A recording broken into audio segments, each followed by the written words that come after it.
దేవునికి మహిమ కలుగును గాక. మంచిది. పరిశుద్ధ గ్రంథం తెరుద్దామండి. మొదటి పేతురు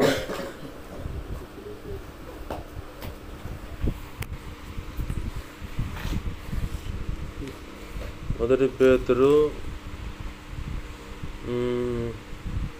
5వ అధ్యాయము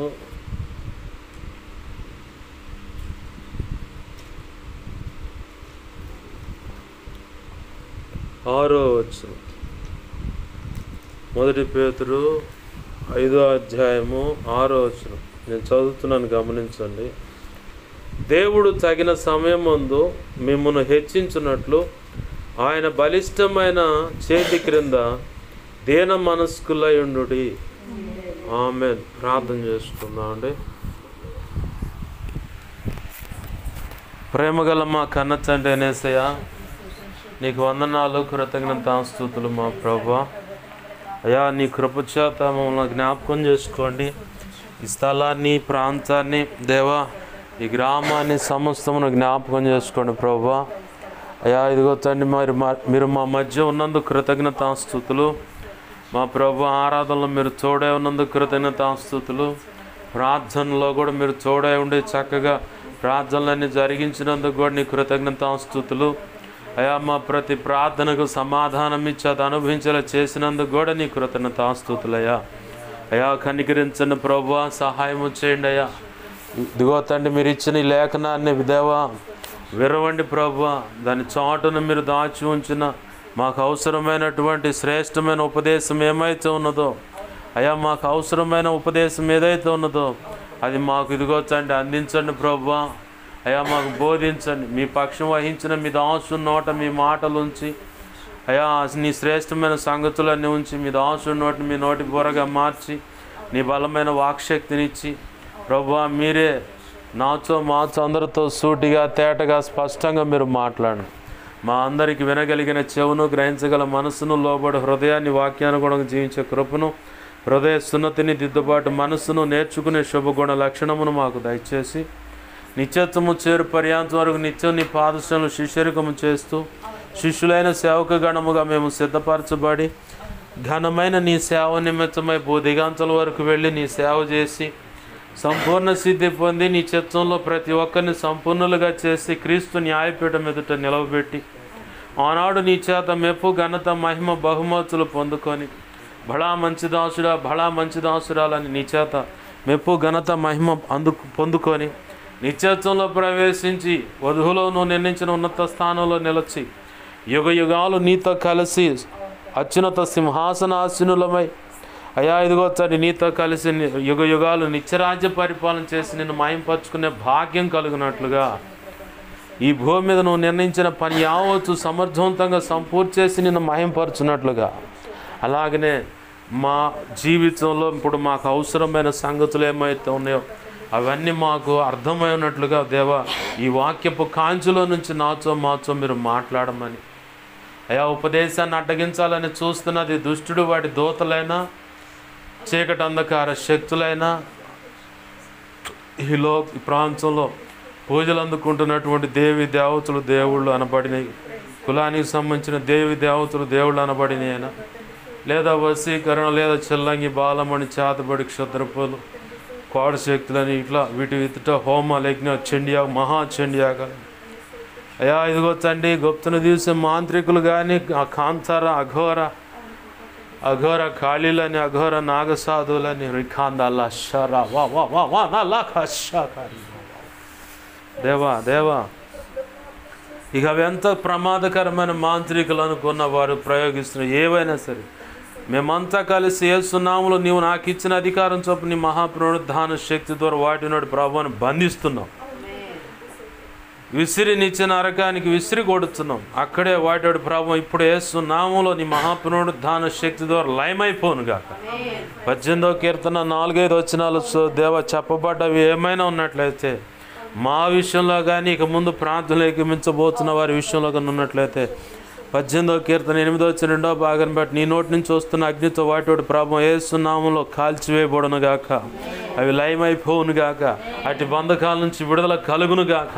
నీ కార్యములు జరిగించమని అయ్యా ఇదిగో నా చుట్టూరు మా చుట్టూరు నీ చిత్తం లేక ముందు కానీ ఇప్పుడు కానీ ప్రాంతంలో ఏకీపించబోతున్న వారి చుట్టూరు వారు ఉన్న గృహాలు అయా గృహం దేవ గ్రామం దేవ పట్టణం రాష్ట్రం దేశం ప్రపంచ దేశం సమస్తం చుట్టూరు నీ సిలువ రక్తపు కంచెను నీ రక్షణ కంచెను అగ్ని కంచెను చుట్టూ కంచెగవి అయ్యా నీ మహిమే కానీ జ్ఞాపకం చేయడం సమస్తంపై ఆవరింపచ్చే యెషయా 51:16 ప్రకారం నీ చేతి నీళ్ళు దాచిపెట్టు 34వ కీర్తన 7 91వ కీర్తన 11:12 రాజులు 6:7 ప్రకారం నీ అగ్నివటి రథములు సైన్సము దేవదూతం చుట్టూ కావలిగొంచు జ్ఞాపకం చేయబడి సమస్తం చుట్టూ కావలిగొంచు అయ్యా నీ కనుదృష్టి ముఖాన్ని తేజం అని వెలుగు సన్నిధి కాంతి జ్ఞాపకం చేయబడి సమస్తంపై ప్రకాశింపచ్చే సర్వోన్నతుని శక్తి జ్ఞాపకం చేయబడి సమస్తమును కమ్మునుగాక నీ మహిమ తేజ ప్రభావం దైవ ప్రభావం దిగొచ్చంటే మేమున్నా అయ్యా ఈ ప్రార్థనలు ఇప్పుడుగా ఇక ముందుగా ఏకీపిస్తున్న బిడ్డలు ఉన్న గృహం కాడించి నువ్వు కోరుకున్నట్లు యేసయ్య నీలో ఉన్న మహిమ తేజ ప్రభు నీ మహాపునరుద్ధాన శక్తి సిలువ రక్తం యొక్క ప్రభావం నలుదికులకు ఏసునాలు ప్రభలిల్లి వెళ్ళునుగాక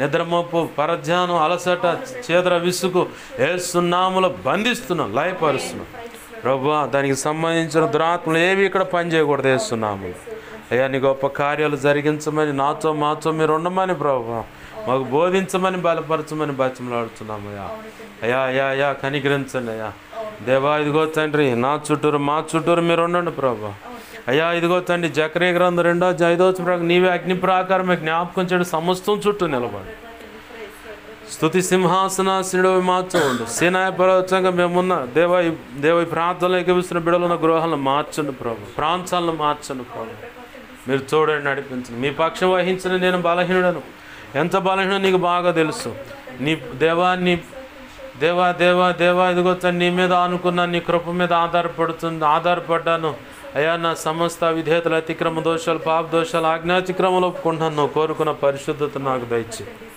అయ్యా ఇదిగో నీ సిలువ రక్తంలో కడిగి పవిత్రపరచు పరిశుద్ధాత్మజ్ఞ పుటమే శుద్ధ శివనగా మార్చు పరలో శుద్ధ శివన తైల నా నెత్తి మీద గొప్పగా ఉంచు నీ ఆనంద తైలాభిషేకం నా నెత్తి మీద ఉంచాయి శుద్ధ జలాన్ని కొమ్మరించి పవిత్రపరచు అయ్యా అయ్యా అయ్యా కనికరించను ప్రభు అయ్యా ఇదిగో హెస్కేల్ గ్రంథం 2:1-2 ప్రకారం నన్ను మమ్మల్ని అందరినీ చక్కగా నిలబెట్టండి నీ ఆత్మతో నింపి దేవా మమ్మల్ని చక్కగా నిలబెట్టి నాతో మాతో మీరు మాట్లాడండి అయ్యా ఇదిగో తండ్రి అపోస్తుల కార్యం 4:27-37 ప్రకారం యెషయా 57:16 ప్రకారం నీ కృపను మత్తయి 10:1-7-20 ప్రకారం నీ కృప నాకు దయచి ఇర్మియా 1:9-10-18-19 నీ కృప నాకు దయచి నీవే నాతో మాతో అందరితో మాట్లాడమని నీ ఆత్మకార్యములు జరిగించమని మా ప్రియుడునో మా రక్షకుడైనా యేసయ్య ఉన్నతనంత శక్తిగల నామములను అడిగి వేడుకొని ప్రార్థించి నీ వాక్యాన్ని బట్టి నీ కృతజ్ఞతాస్తుతులు చెల్లించి నన్ను మమ్మల్ని ఉపదేశాన్ని నీ చేతులకు అప్పచెప్పుకున్నావు మా తండ్రి ఆమెన్ ఆమెన్ ఆమెన్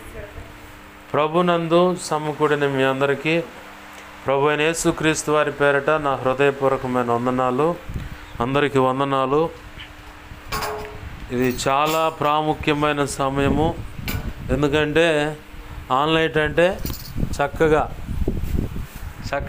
నిద్రపోయే అవకాశం ఉందన్నమాట అందుట్లో ఈ ఆన్లైన్ ఏర్పాటు చేసుకున్న ఇక్కడ ప్రశాంతంగా అయితే అన్నం పెట్టలేదు కానీ ఏంది బలవంతంగా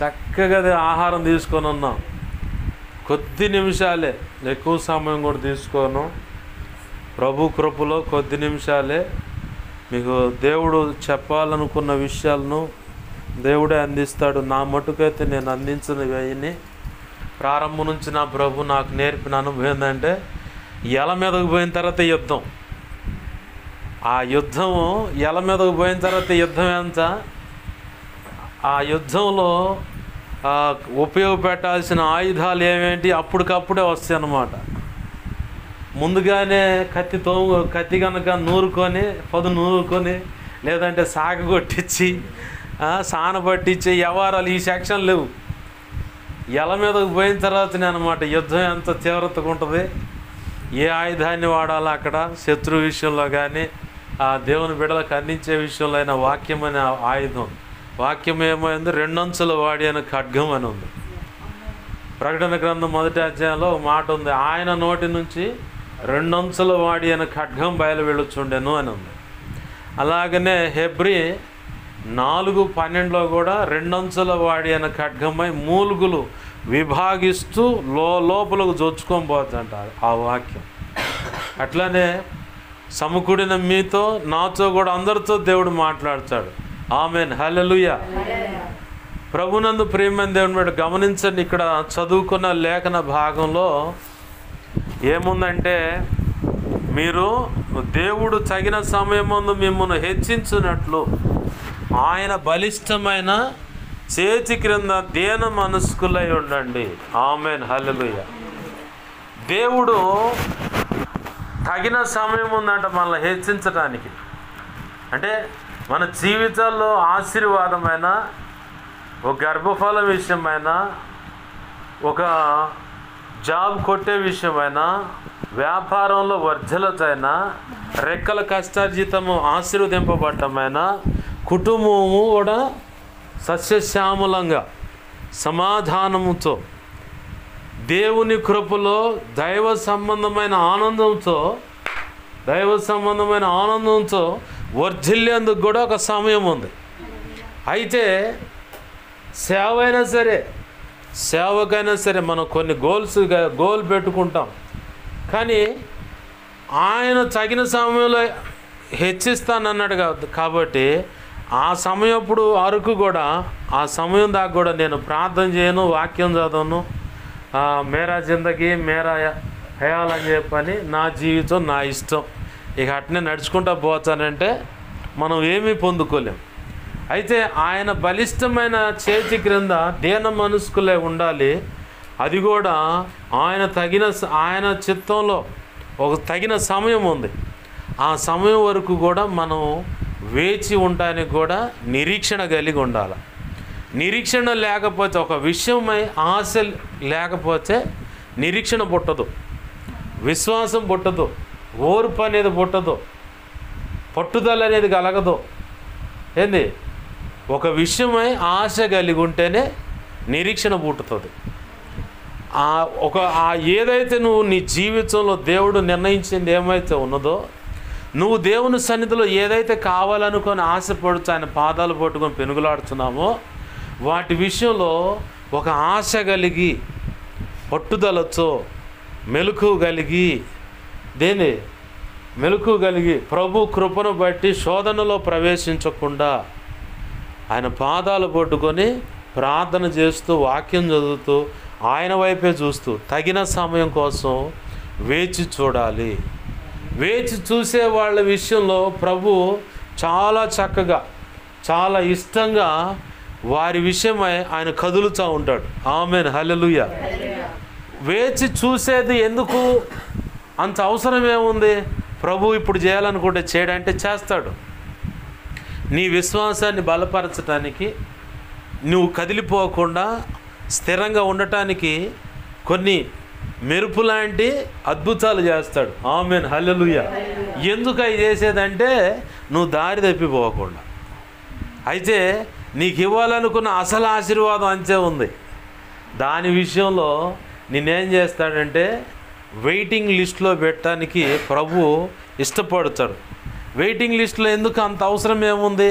నేను కరెక్ట్గా దానికి చేంజ్ చేసి క్యాష్ చేసుకొని దాన్ని అనుభవించగల సామర్థ్యత నాకు ఉంది కదంటే, నీ దృష్టిలో నీకుంది, కానీ దేవుని దృష్టిలో మాత్రం అటువంటి పరిపక్వత నీకు ఇంకా రాలేదన్నది ప్రభు యొక్క ఆలోచన. అయితే మనం ఏం చేయాలి మరి అంటే, ఆయన దగ్గర కాచుకొని ఉండాలి. ఆయన పాద సన్నిధిలో కాచుకొని ఉండి ఆయన చెప్పిన మాటను నువ్వు తూచా తప్పకుండా దేవుని సన్నిధిలో అట్లా ఎత్తిపట్టి ప్రార్థన చేయాలి.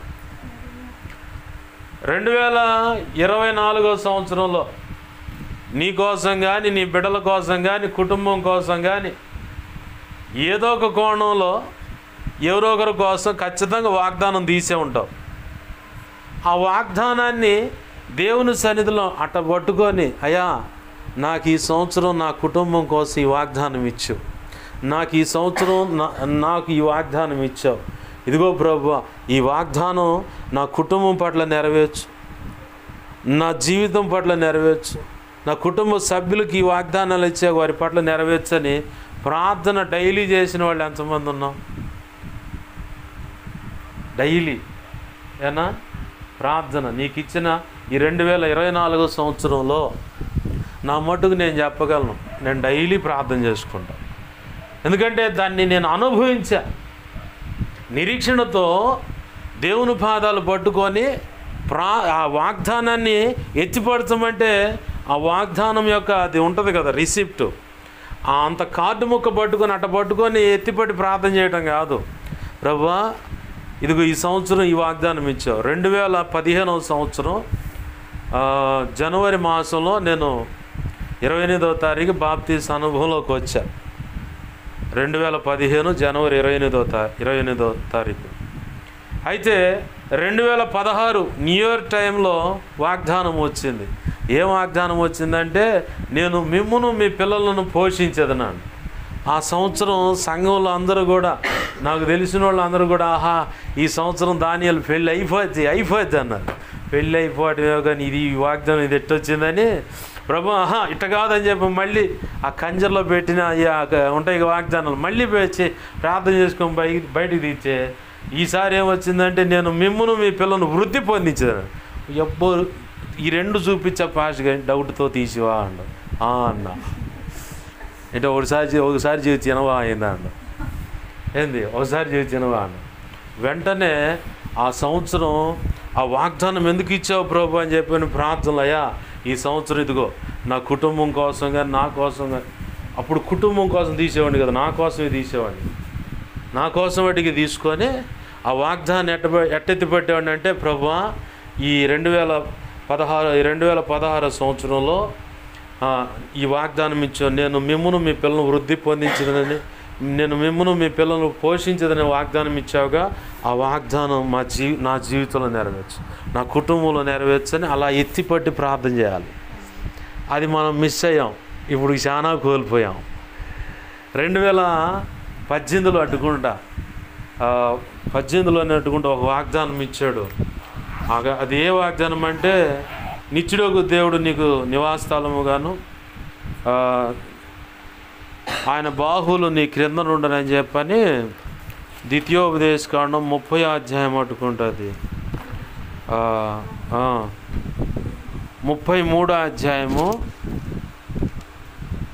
27వ వచనం, శాశ్వతుడైన దేవుడు నీకు నివాసస్థలమును నిత్యముగా నుండి బాహువులు నీ క్రింద నుండనని చెప్పని ద్వితీయోపదేశకాండం 33వ అధ్యాయం 27వ వచనం. ఈ వాగ్దానం దేవుడు ఇచ్చాడు 2018లో. దైవజనుడిని అడిగా, అయ్యా దీని అర్థం ఏంటి అని చెప్పని, దీని అర్థం ఏంటి అయ్యా చెప్పండి అని చెప్పని నా ఆత్మీయ తండ్రిని అడిగితే ఆయన చూసి దేవుడే నీలో ఉంటానన్నాడు దానియేలు అన్న. దేవునికి మహిమ కలుగును గాక. హల్లెలూయా. నాకుందిగా అలవాటు ఇలా ఎత్తిపట్టి ప్రార్థన చేసుకుంటే ఆ సంవత్సరంలో ఒక దైవజనుడు నాతో కలిశాడు. శీలం యేసుపాదం పాష గారు అని, ఇప్పుడు ప్రభునందు నిద్రించి దేవుని సన్నిధిలో పరలోకంలో పరదేశంలో ఉన్నాడు. అయితే ఆయన అన్నాడు, ఏం పేరు నీ పేరు అని. జాషువా డానియల్ అని. ఇట్లా గట్టిగా, అమ్మో మా గురువు గారి పేరు పెట్టుకున్నావుగా అని చెప్పి ఇటు అటు చూడమాక, దేవునికి వెళ్ళి అటు చూడు, మోకాళ్ళ మీద ఉండి ప్రార్థన చేయి, మోకాళ్ళ మీద ఉండి బైబిల్ చదవండి. ఒకరోజు గుర్తొచ్చింది, బైబిల్ తీసి ఓపెన్ చేసి ఇక ఇట్లానే ప్రార్థన చేస్తూ ఉంటే ఆ పేపర్లు అప్పటిదాకా గాలి పైనుంచి ఫ్యాన్ అనమాట ఇట్లా కదులుతుంది. అది పేపర్ చప్పుడు వింటానే ఉన్నా, పెళ్ళ కదులుతూ ఉంది. పేపర్ చప్పుడు వింటానే ఉన్నాను. కళ్ళు మూసుకొని ఆ కళ్ళ ముందు ఆ పిక్చర్ కనపడుతుంది నాకు. కళ్ళు మూసుకోగానే, అంటే దాన్ని దర్శనం అంటారు. ప్రార్థనలో ఉండి చూస్తున్నది దర్శనం అంటాం. నిద్రపోయేటప్పుడు కళ, స్వప్నం అంటాం. అలాగనే మోకాళ్ళ మీద ఉండి అలా ఉంటే ఆ పేపర్లు కాస్త ఆ ట్యూబ్ లైట్ కంటే ఇంకా చల్లగా మారిపోతున్నాయి. అట్లా చివరికి పావురం కనుక రెక్క కొడితే ఏ శబ్దం వస్తుందో ఆ శబ్దం వినపడుతున్నది. ఇక అట్లా చూస్తూనే ఉన్నాను. చిన్నగా అది పావురం ఆకారంలాగా అట్ట పైకి వెళ్ళిపోయింది. ఇంటి పైకప్పు అంత ఎత్తుకు వెళ్ళిపోయింది. అంత ఎత్తుకు వెళ్ళిపోయి చిన్నగా ఇదిగో చూడండి ఇక్కడ ఈ నడినెత్తి మీద నుంచి లోపలికి వచ్చేసాం. ఇక్కడికి వచ్చి అట్లా తొంగి చూస్తాం. అంటే ఎందుకు ఈ మాట చెప్తున్నానంటే ఆ సంవత్సరం ప్రభు ఆ దేవుని కృప ద్వారా అక్షరాల అలా ప్రార్థనలు ఎత్తిపట్టి ప్రార్థన చేసినందుకు అది నేను అనుభవించా. దేవుడే నా హృదయంలో ఉండటానికి ఇష్టపడి పావురం ఆకారంలో ఇట్లా దిగి వచ్చి పేపర్లు ఇట్లా కదులుతానే ఉండి పావురం ఆకారంలో మా రెక్కలు కొడితే అంత ఎత్తుకు వెళ్ళిపోయింది, ఈ కప్పు అంత ఎత్తుకు వెళ్ళిపోయింది. అట్లా డైరెక్ట్గా నుంచి లోపలికి వచ్చేసింది. ఇక్కడ ఈ సరిగా వచ్చి అట్లా తొంగి చూస్తూ ఉంది. ఆ దర్శనం గురించి చాన్నాళ్ళు దేవుని సన్నిధిలో అడిగి ఆలోచన చేస్తే అప్పుడు వాగ్దానం గుర్తొచ్చింది. దేవుడే నీలో ఉంటానన్నాడు కదా, పావురం ఆకారంగా దేవుడే వచ్చి నీలో ఉన్నాడు. ఆమేన్, హల్లెలూయా. నేను ఎందుకు ఈ మాట చెబుతున్నా అంటే, మనకు కొన్ని మాటలు ఇస్తాడు దేవుడు. ఆ మాటను ఆయన సన్నిధిలో అలా ఎత్తిపట్టి మనం కనిపెట్టాలి. కనిపెట్టడం వల్ల నీవు దేవుణ్ణి ఎంత నమ్ముతున్నావు కూడా దేవుడు చూసుకుంటాడు. ఇప్పుడు మనం దేవుణ్ణి నమ్మటం చాలా ఈజీ, మనం యేసయ్య నమ్మటం చాలా ఈజీ. అయితే యేసయ్య నిన్ను నమ్మాల. యేసయ్య నిన్ను నమ్మాడా? ఏ పొరపాటు చేసిన వెంటనే ఆయన వచ్చి, నువ్వేదో పొరపాటు చేశానని బాధపడుతున్నావు కదా, నువ్వు అసలు ఏ పొరపాటు చేయలేదు. కాదు ప్రభు, నేను ఇంత పొరపాటు చేశానో తెలుసా అంటే, ఎప్పుడు చేసావు అమ్మాయి, ఎప్పుడు చేసావురా అంటాడు.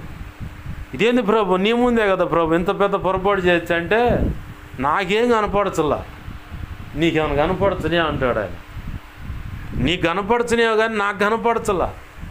ఎట్లంటే జకర్యా గ్రంథం 3వ అధ్యాయంలో 2-5 వచనాల భాగంలో సైతాను గాడు వచ్చి, యెహోషువ అనే యాజకుడు, నూను కుమారుడైన యెహోషువ కాదు, అక్కడ మోషే పరిచారకుడైన యెహోషువ కాదు, ఇక్కడ యాజకుడు అనమాట. జకర్యా కాలంలో తన తోటి స్నేహితుడు అనమాట. యాజకుడైన అతను మలిన వస్త్రాలతో ఉన్నాడు. వాస్తవమే అది. దేవుని దగ్గరకు వచ్చి, అంటే యెహోవా జోత్ అని ఆడ రాసిందన్నమాట. ఆ మాట రాసి ఉంటే అక్కడ ఆయన అంటాడు, యెహోవా జోత్ అని ఆయన యేసయ్య ఆయన అంటాడు, యెహోషువ మలిన వస్త్రాలతో ఉన్నాడంటే నాకు కనపడుతులా. నిప్పులో నుంచి బయటకు తీసిన కొరివిలాగున్నాడు అతను. అంటే నిప్పుకు మలినం ఉండదు. సర్వ మలినాలన్నిటినీ భస్మం చేసి ప్రతి ఒక్క దాన్ని పరిశుద్ధపరిచేదే అగ్ని. ఆ మంటలో నుంచి ఒక కట్టెను బయటికి తీస్తే కొరివి అంటారు దాన్ని. ఆ కొరివిలా కనపడుతున్నాడు. అంటే దేవుడే గనక దేవుడే గనక నమ్మితే నీ జీవితంలో ఏ పెద్ద పొరపాటైనా చిన్న పొరపాటైనా కనపడితే ఆయన అంటాడు, ఇట్నే చెబుతాడు, నిప్పుల్లో నుంచి బయటికి తీసిన కొరివిలాగా ఉన్నాడు నా కుమారుడు, నా కుమార్తె. ఇంకా పొరపాటు అంటావేంది? లోకం చూడవచ్చు, కానీ దేవుని దృష్టిలో మాత్రం నీవు ఏ కోణంలో కూడా పొరపాటు లేని వ్యక్తిగా, అంటే మచ్చయు డాగుయు ముడత కళంకం మరటిది ఏది లేని దేవుడు కోరుకున్నటువంటి స్వచ్ఛమైన వధువుగా నువ్వు కనపడతావు, ఒక పురుషుడిగా అయినా స్త్రీగా అయినా. యేసయ్య నిన్ను నమ్మితే అలాగున నిన్ను నమ్మటానికే కొన్ని సందర్భాల్లో మనం అడిగే వాటి విషయంలో ఆలస్యం చేస్తాడు. ఆలస్యం వల్ల నీకు నిరీక్షణ పెరుగుద్ది, ఓర్పు పెరుగుద్ది, పట్టుదల వస్తుంది, విశ్వాసం పెరుగుద్ది. ఏ నాటికైనా సరే నా దేవుడు ఖచ్చితంగా కార్యం చేయగలడన స్థిర బుద్ధి వచ్చుద్ది, స్థిరమైన నమ్మకం నీకు కలుగుద్ది. ఇప్పుడు అబ్రహాం జీవితాన్ని తొంగి చూస్తే ఏముందాడా 24 సంవత్సరాలు మనం ఉంటాం.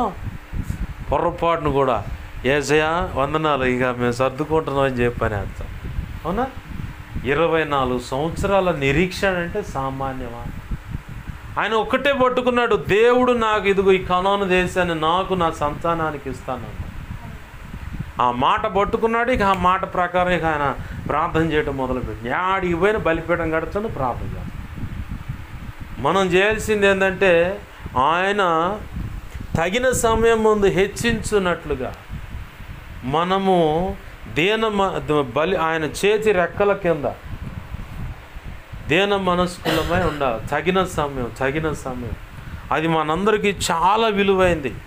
మన జీవితాలు ఎలా ఉంటుందంటే, మన ఆలోచన ఆసక్తి ఇన్ని సంవత్సరాలు, లేదంటే ఇన్ని రోజులు, ఇన్ని నెలలు, ఇన్ని వారాలు నేను దేవుని సన్నిధికి వెళుతున్నాను, నా హృదయంలో ఒక ఆశ పెట్టుకొని, నా జీవితంలో కార్యం జరగాలని దేవుని పాదాలు పట్టుకుంటున్నాను, నా కుటుంబం కట్టబడాలని నేను దేవుని పాదాలు పట్టుకుంటున్నాను, ఇదిగో నా బిడ్డల భవిష్యత్తు గొప్పగా ఉండాలని దేవుని పాదాలు పట్టుకుంటున్నాను, దేవుని పనే నేను చేయాలని ఆసక్తితో ఆయన పాదాలు పట్టుకుని పెనుగులాడుతున్నాను, ఈ సేవ వర్ధిల్లాలని ఉపవాసం ఉండి కూడా ప్రార్థిస్తూ ఉన్నాను, ఇదిగో పలానా వ్యక్తులు జీవితాల్లో గొప్ప కార్యాలు దేవుడు చేయాలని ఉపవసిస్తున్నాను, రాత్రులు కనిపెడుతున్నాను, ప్రార్థన చేస్తున్న, కన్నీరు విడిచి కూడా రేతిరి కనిపెట్టి, దావీదు వలె రేతిరి, ఎలా దావీదు వలె రేతిరి కూడా కనిపెట్టి, దావీదు అంటాడు, నా కన్నీరు కన్నీటిలో పరుపు చేల్చుంది అన్నాడు, బహుచాటేమో నా కన్నీరే అన్నపానములు అవుతుందని చెప్పి. అంటే అంత రోదన అన్నమాట. రోధించిన ఆయన మాత్రం దేవుని వదిలిపెట్టల. కారణం ఏంటంటే ఒకటే, దేవుడు ఒక మాట ఇచ్చాడు దావీదుకైనా, ఇదిగో నీతో నిబంధన చేస్తున్నాను దావీదు, నీ సింహాసనం మీద ఒక్కడు ఉండకపోడు, ఖచ్చితంగా ఒకడు ఉంచుతా, ఆ రాజ్య పరిపాలనలో ఆ సింహాసనం మీద ఉండి రాజుగా పరిపాలన చేయడానికి ఒక్కడు ఉంచుతానయ్యా నిన్ను బట్టి అన్నాడు. ఆ మాట పట్టుకొని భక్తి సాధన చేశాడు. అబ్రహాము, ఇదిగో ఆకాశాన్ని చూడు, నక్షత్రాలు చూడు, భూమి మీద ఇదిగో సముద్రం ఒడ్డున ఇసుక రేణులు లెక్కే, సందకాడ దేశపోయాడు నక్షత్రాలుగా, సందకాడే కనపడేది, పట్టపగలేట కనపడితే సందకాడ 6-7 అప్పుడు నక్షత్రాలు కనపడతాయి. ఏంది ఆ టైంలో దేశపోయి ఈ చూడు అండు లెక్కే అంటే, నా వల్ల ఏమవుతుంది ప్రభు, నీ సంతానం అట్టు ఉండబోతుందయ్యా అండు. అంటే 2 అర్థాలు. అది భూమి అంటే ఇసుక సంబంధించిందేమో భూమి మీద సంతానం, నక్షత్రం ఏమో ఆకాశం అంటే రక్షణ బాప్తీసు అనుభవంలోకి వచ్చి విశ్వాసుల జాబితాలో. అబ్రహాముకు మరో పేరేంది, విశ్వాసులకు తండ్రి. విశ్వాసులు అంటే ఎవరు? క్రీస్తు రక్తంలో కడగబడిన ప్రతి ఒక్కరిని కూడా విశ్వాసులే అని పిలువబడుతున్నారు. మనందరికి కూడా అబ్రహాము తండ్రి, ఆయన సంతానమే ఉన్నాం మనం. పరసంబంధులం, భూ సంబంధమైన దీవెన, పరసంబంధమైన దీవెన అబ్రహామా నీకు ఇస్తున్నా అన్నాడు. అట్లానే విశ్వసించి దేవుని పాదాలు పట్టుకున్నాడు. మనము కూడా దేవుడు తన సమయంలో, నువ్వు తొందరపడ్డావా, ఏ విషయంలో నువ్వు తొందరపడ్డావా, హాగరు సమస్య తెచ్చిపెట్టినట్టు అయింది పరిస్థితి. శారమ్మ ఏం చేసింది, ఏమయ్యో ఇక నాకు ఎడుగుడు పిల్లలు గెలగరలే కానీ అందరూ చెప్పారు, ఇక గెలగరని అర్థమైపోతుందిలే కానీ, అదిగో ఆ అమ్మేలుగు ఫరో దగ్గర పోయినప్పుడు కొంతమంది దాసులు ఇచ్చారు, వాళ్ళలో ఒక తిరుగు ఈ హాగర్ అయితే చక్కగా ఉంది, నాకు నచ్చింది, ఎప్పుడు చూసినా నేను చెప్పిన పని చేస్తుంది కాబట్టి ఏమి తీసుకొని ఆ గుడారంలో పో, ఈ రాత్రి కాపురం చేయి, లేదంటే పిల్లలు కలిగేదా కాపురం చేయి, ఆమె వల్ల పుట్టేవాడు నాకు కొడుకు అనుకుంది. తొందరపడి నిర్ణయం అన్నమాట, తొందరపడి తీసుకునే నిర్ణయం. ఇప్పుడు ఎంత సమస్య అయింది. దేవుడేమన్నాడు, హాగర్ శారమ్మ పుణ్యం అంట హాగర్ను అబ్రహాం దగ్గర పంపిస్తే ఇష్మాయేల్ ఎటువంటి స్వభావం కలిగిన వాడు, అడవి గాడిద వంటి స్వభావం. మామూలు గాడిదలే సరిగినవు, వాటిని అట్టగాడిద ఆ గాడిద ఈ గాడిద అని తిడతాం. మరి అడవి గాడిద అంటే ఇక అది ససేమిర మాట ఉంటుందా? అటువంటి స్వభావం గలవాడని దేవుడే చెప్పాడు. ఆ స్వభావం గలవాళ్ళ నుంచే 12 మంది రాజులు వస్తారని కూడా దేవుడు చెప్పాడు. ఇప్పుడు ఆ 12 మంది రాజులు, ఇజ్రాయెల్ దేశం అంటే నచ్చని 10 దేశాలు, ఈ మొత్తం 22 దేశాలు కలిసి ఇప్పుడు ఇజ్రాయెల్ దేశం మీద, ఆ చిన్న దేశం మీద పోరాడుతున్నాయి. శారమ్మ చేసిన బుద్ధిహీనమైన తొందరపాటు నిర్ణయాన్ని బట్టి, తొందరపాటు నిర్ణయం, పిల్లలు కలగరు అని చెప్పని ఆమె అనుకుంది. అయితే దేవుడు ఏమన్నాడు, ఇష్మాయేలు పుట్టిన తర్వాత కూడా దేవుడు ఇష్మాయేలు పుట్టక ముందు అబ్రహాంలో ఒక ఆలోచన బయట దిగులు పట్టుకుంది. ఇక నాకు ఎడుగుడు పిల్లలు ఉండరులే, పిల్లలు కలగరని డాక్టర్లు అందరూ కూడా ఇప్పుడు మనం అనుకున్నా కానీ పిల్లలు కలగరని చెప్పని డాక్టర్లు అందరూ అంటున్నారు. ఆ రోజు కూడా శారమ్మ కూడా అనుకుంది పిల్లలు కలగరలే కాబట్టి, అబ్రహాం కూడా అనుకుంది పిల్లలు కలగరని. అయితే ఆ ఆలోచనలో ఉన్నప్పుడు దేవుడు వచ్చి అంటున్నాడు, అబ్రహామా, నీ పనివాడైన ఈ ఎలియాజరే నాకు వారసుడు అనుకుంటున్నావు, వాడు కాదు, నేను నీకు పిల్లగాడిని ఇస్తున్నానయ్యా. ఆమేన్, హల్లెలూయా. నేను నీకు పిల్లగాడిని ఇస్తున్నానయ్యా, విశ్వసిస్తే ఈ మాట పట్టుకో. నీకు పిల్లగాడిని ఇస్తున్నా, సంతానం ఇస్తున్నానయ్యా, నేను సంతానం ఇస్తున్నా నేను. నువ్వు ఆ పనివాడు లేదంటే ఎవరినైనా దత్తత తెచ్చుకుంటే బాగుంటుంది, ఇంకేదైనా చేస్తే బాగుంటుంది, ఈ పిచ్చి ఆలోచనలు మానే, నేను నీకు పిల్లగాడిని ఇస్తున్నాను. ఆ రోజు ప్రభు వాడు చెప్పాడు, ఈరోజు నీతో కూడా చెప్తున్నాడు, నీకు సంతానం ఇస్తున్నాను నేను. ఆధ్యాత్మిక సంతానము, భౌతికమైన సంతానం కూడా, 2 సంతానాలు ఇస్తున్నా నీకు. అబ్రహాము ఎటువంటి ఆశీర్వాదం పొందాడో, ఇహ సంబంధమైన ఇసుక రేణువులో అంటే ఈ భూ సంబంధమైన సంతానము, అలాగనే ఆకాశ నక్షత్రంలో అంటే ఆత్మ సంబంధమైన సంతానం, 2 సంతానాలు కూడా నీకు ఇస్తున్నా. ఆమేన్, హల్లెలూయా. దేవుడు ఇస్తున్న వాగ్దానం పట్టుకోదాన్ని కాట. అబ్రహాంతో చెప్పగానే అబ్రహాం దాన్ని ఆ మాటను బట్టి విశ్వసించాడు. కానీ శారమ్మ కదిలిపోయింది. ఇక ఎటుగుడి బిడలేదు, ఏం లేదులే, కానీ ఇదిగో ఈ హాగరం తీసుకోపో. అట్టట్టట్ట ఇప్పుడు ఏడదాకా వచ్చింది ఆ సమస్య. బారుకు అది సమస్య ఉంది. 2000 సంవత్సరాల క్రితం నుంచి కూడా అప్పుడేదో జరిగినది ఇది ఇప్పటికి కూడా వదిలిపెట్టకుండా అట్లనే చదువుకుంటా దాయాదులు పోరని చెప్పి నీకు ఇద్దరు కొట్టుకుంటానే సరిపోతూ ఉంది పరిస్థితి. తొందరపాటు నిర్ణయం వల్ల ఎన్నో అనర్థాలు. ప్రభు నిర్ణయించిన సమయం ఒకటి ఉంది. ఆ సమయాన్ని ప్రభు కృపచేత నిరీక్షణతో విశ్వాసం కలిగి దేవుని పాదాలు పట్టుకొని ప్రార్థనలో కనిపెడదాం. ఖచ్చితంగా ఈ కోడలు మాటనదు అనుకున్న వ్యక్తి కూడా ప్రభు కృపలో మారు మనసు పొంది రక్షణ అనుభవంలోకి వచ్చి నీకంటే ఎక్కువ భక్తి చేస్తుంది. ఆమేన్, హల్లెలూయా. ఈ అల్లుడు మారడండి. వీడు అసలు మారేది వ్యవహారం కాదు. వీళ్ళతో చలకాయ నొప్పి అనుకున్నవాడు కూడా బాప్తీస్ అనుభవంలోకి వచ్చి స్వస్థ బుద్ధి కలిగి నీ బిడ్డలను కూడా చక్కగా చూసుకుంటాడు. అలాగనే మంచిగా నీకంటే గొప్పగా భక్తి సాధన చేస్తాడు. ప్రభు చిత్తంలో సేవ కూడా చేస్తాడు. ఆమేన్, హల్లెలూయా. మారరు అనుకున్న సెక్షన్ పక్కన పెట్టు. యేసయ్యకు అసాధ్యమైంది ఏదీ లేదు. ఆమేన్, హల్లెలూయా.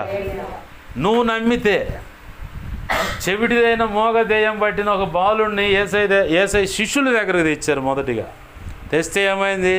వాళ్ళ వల్ల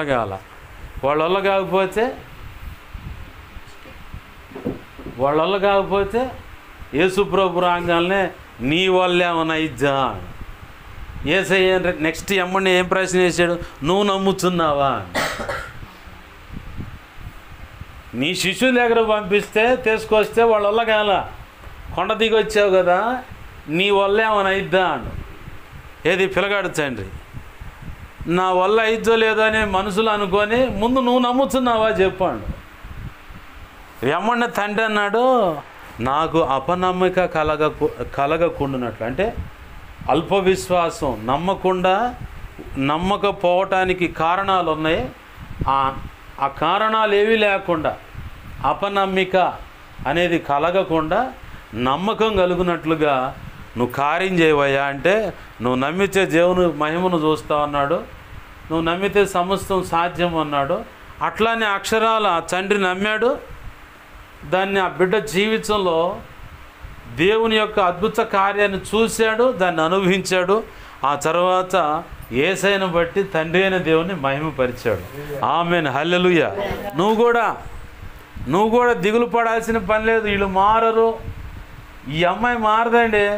ఎంత చెప్పినా కానీ ఈ అమ్మాయి మారదు. ఒకవేళ భారీగా నువ్వు ఉన్నావు, నా భర్త మారడండి అని ఆ అల్ప విశ్వాసం అనే ఆ మనసులో ఉన్న ఆ థాట్స్, ఆ ఆలోచనలు అనేవి నీ మనసులో ఉన్న, హృదయంలో ఉన్న తలంపులు, ఊహలు, ఆలోచనలు ఉన్న వాటిని బట్టి నువ్వు పలికే మాట ఉన్నా తీసి పక్కన పడే. నీకు ఒక విషయం చెప్పనా?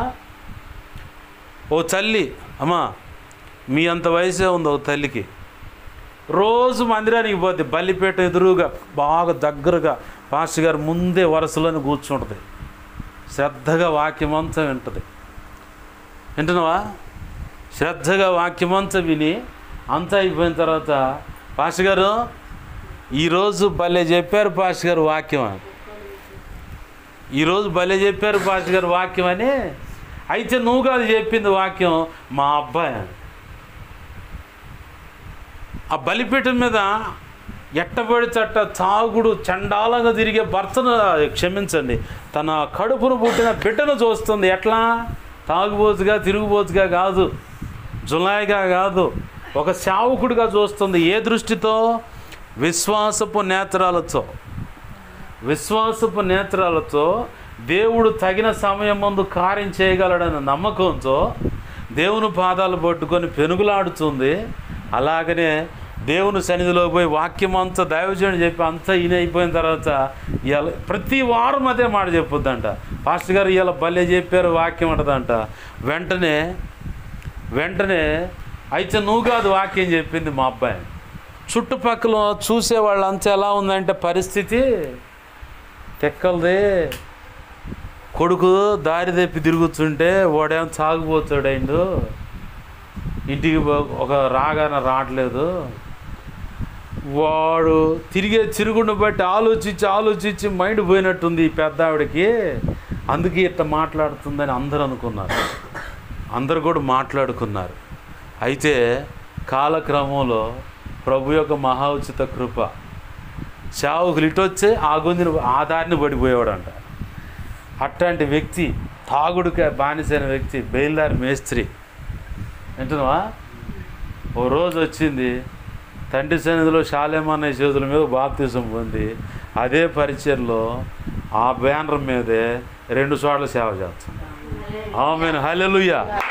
విశ్వాసంతో చూసింది ఆ తల్లి. నువ్వు కూడా నీ భర్త విషయంలో, నీ భార్య విషయంలో, నీ కడుపును పుట్టిన కొడుకుల విషయంలో కానీ, కూతుళ్ళ విషయంలో కానీ, మనవ సంతానం విషయంలో కానీ విశ్వాసపు నేత్రాలతో చూడు. నీ దేహంలో ఉన్న అనారోగ్య సమస్య విషయమైనా సరే, అనారోగ్య సమస్య విషయమైనా సరే దిగులు పడాల్సిన పని లేదు. నా ప్రభు అద్భుతం చేయడానికి నీ వాకిటి దగ్గరే ఉండు, కానీ నీ అల్ప విశ్వాసమే లోపల రానియకుండా అవుతుంది. డాక్టర్లు ఇచ్చిన సర్టిఫికేట్ పట్టుకుని ఊరే కూర్చున్నావు, అర్థమవుతుందా? డాక్టర్లు ఇచ్చిన సర్టిఫికేట్ ఎవరైనా మన బాబాయ్ కాదు, దేవుడికి ఏమైనా అన్నయ్య కాదు. ఒక మాట అనుకుందాం, ఇప్పుడు అతను కూడా మన వంటి స్వభావం, మన మానవ బుద్ధి కలిగిన వాడే, కాకపోతే నీ మీద కొంచెం చదువుకున్నాడు. ఆ వైద్యం అనే చదువుకున్నాడు. తనకున్న సైన్స్ పరంగా తనకున్నటువంటి పరిజ్ఞానంలో తాను అనుకున్నటువంటి ఆలోచన చొప్పున ఆ మాట చెబుతాడు ఆయన. అయితే ఏసయ్యకి అసాధ్యమైంది ఏమైనా ఉందా? అసలు అలిమి కాని రోగమైనా సరే ఒక్క దెబ్బతో ఎగిరిపోద్ది అన్నమాట. అయితే కొన్ని వ్యాధులేమో ఆయన నామ ఘనతకు వస్తాయి, కొన్ని వ్యాధులేమో మాట వినకపోతే వస్తాయి, కొన్ని వ్యాధులేమో మనము హెచ్చిపోకుండానట్లుగా వస్తాయి, కొన్ని వ్యాధులేమో పాపాన్ని బట్టి వస్తాయి, కొన్ని ఏమో పుట్టుకలో సర్వసాధారణంగా వస్తాయి. 5 రకాల రోగాలు చెప్పా. ఏంది ఈ 5 రకాల జాబితాలో నీ దేహంలో ఏ రకమైన వ్యాధి ఉందో అలా అని చెప్పి నిన్ను వ్యాధితో బాధించడానికి దేవుడేం కఠినుడు కాదు. నిన్ను ఆ బలహీనతకు అప్పచెప్పి, లేదంటే నీ దేహంలో ఉన్న సమస్యను అలాగనే పెట్టేసి నిన్ను కృంగిపోయి కృష్కించుకుపోయి కన్నీటి పర్యాంతమై మనోవేదన చెంది అలానే దిగులు పడటానికి దిగులు పడి అట్లానే లంకనాలు పట్టాడు అని చెప్పి అంటారు కదా, మంచంలో పడితే అట్లా నిన్ను అటు తీసుకెళ్ళటానికి కాదు యేసయ్య రోగాన్ని అనుమతించేది. ఒకటి ఆయన నామ ఘనత కొరకు. అంటే నీ దేహంలో ఉన్న వ్యాధి ద్వారా ఒక అద్భుతం నీ దేహంలో ఆ వ్యాధిని బట్టి చేసి అనేక మంది జీవితాల్లో విశ్వాసపు వేళ్ళు ఉనుకునేలాగా, విశ్వాసం అనేది వేళ్ళు ఉనుకునేలాగా, విశ్వాసం అనేది ఆ మొలకలు వచ్చేలాగా, ఆ మొలకలు కాస్త ఫలించేలాగా, అట్లా దేవుడు అనుకున్న కార్యం చేయడానికి నీ జీవితంలో కొన్ని ఆయన నామ మహిమ కొరకు వస్తాయి, కొన్నేమో మాట వినకపోతే వస్తాయి. కావాలని శిక్షకి, మాట వినకుండా తిరిగిన వాళ్ళకి శిక్షగా వస్తాయి. కొంతమందికి హెచ్చిపోకుండా వస్తాయి, అంటే తను తాను హెచ్చించుకొని.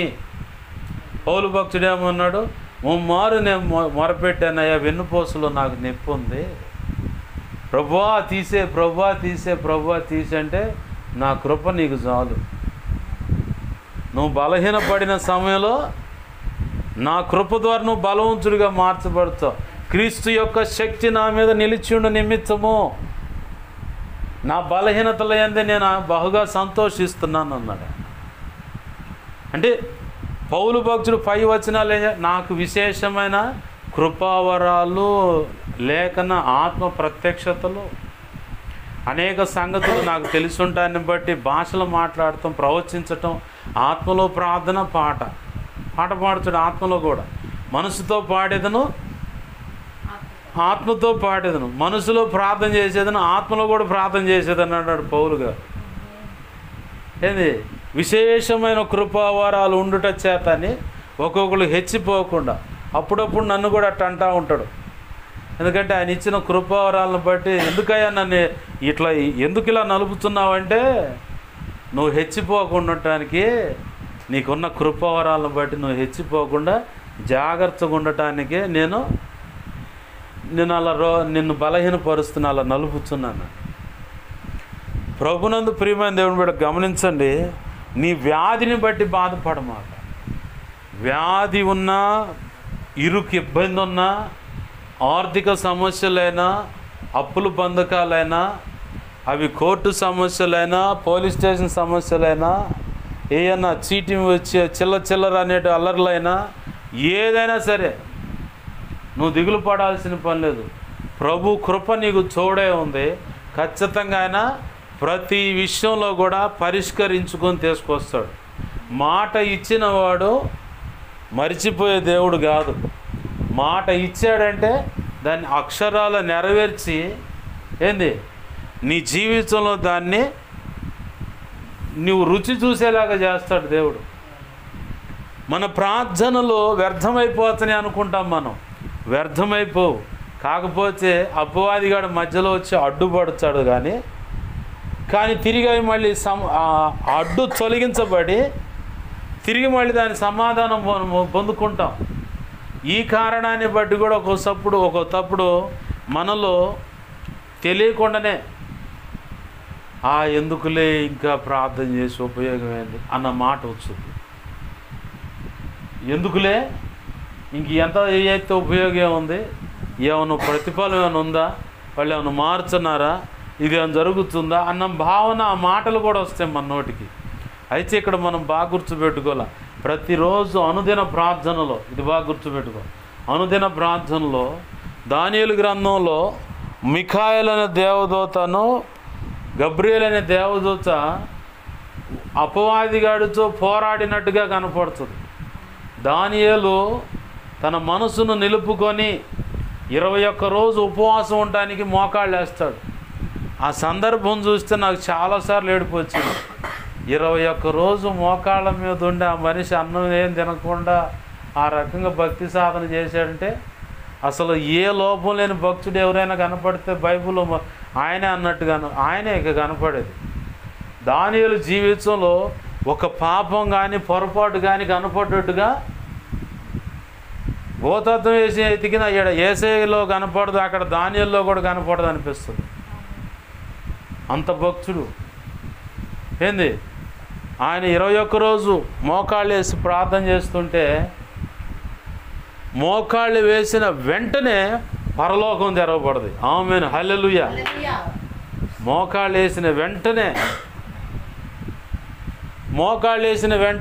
పరలోకం చెరవబడిన సందర్భం. ఆ భక్తులు ఇంకొక ఆయన ఉన్నాడు, రెండో వాడు. ఎవరు ఆయన చెప్పండి? అయినా ప్రార్థనలో మోకరించగానే పరలోకం తెరవబడదు. ఇద్దరు మోకరిస్తేనే తెరవబడదు. ఒక ఆయన గురించి నేను ఇప్పుడు చెప్పా, దానియేలు గారి గురించి. నెక్స్ట్ ఇంకొక ఆయన ఎవరు?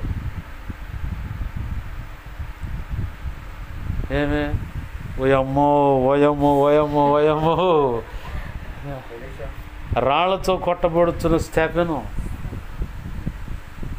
మోకరించగానే పరలోకం తెరవబడదు. దేవునికి మహిమ కలుగునుగా. హల్లెలూయా. నువ్వు కూడా మోకరిస్తే పరలోకం తెరవబడాలి. ప్రభు కృపను బట్టి అల్పుడికి ఆ భాగ్యం ఇచ్చాడు. దేవునికి మహిమ కలుగునుగా. మోకరిస్తే అమ్మన్న పరలోకం, నా కుమారుడా ఇంకేం చెప్పు సంగతి అని పరలోకం తెరవబడుతుంది. మోకరిస్తే ఇప్పటికీ ఉంది ప్రభు కృపను బట్టి అనుభవం. నువ్వు కూడా అలాంటి భక్తుడిగా మారాలి యేసు నామములో. ఆమేన్. ఏమి మోకరిస్తే పరలోకం తెరవబడాలా. పరలోకం తెరవబడిందంటే సైతాన్ గాడి పాతాళ లోకం, నరకం, వాడికి సంబంధించిన దూతలు మొత్తం గట ఉనికి ఒమాయుడు మోకరించిండి ఇక అయిపోయిందిరా మన పరిస్థితి అని బారిపోవాలా. ఆమేన్. హల్లెలూయా.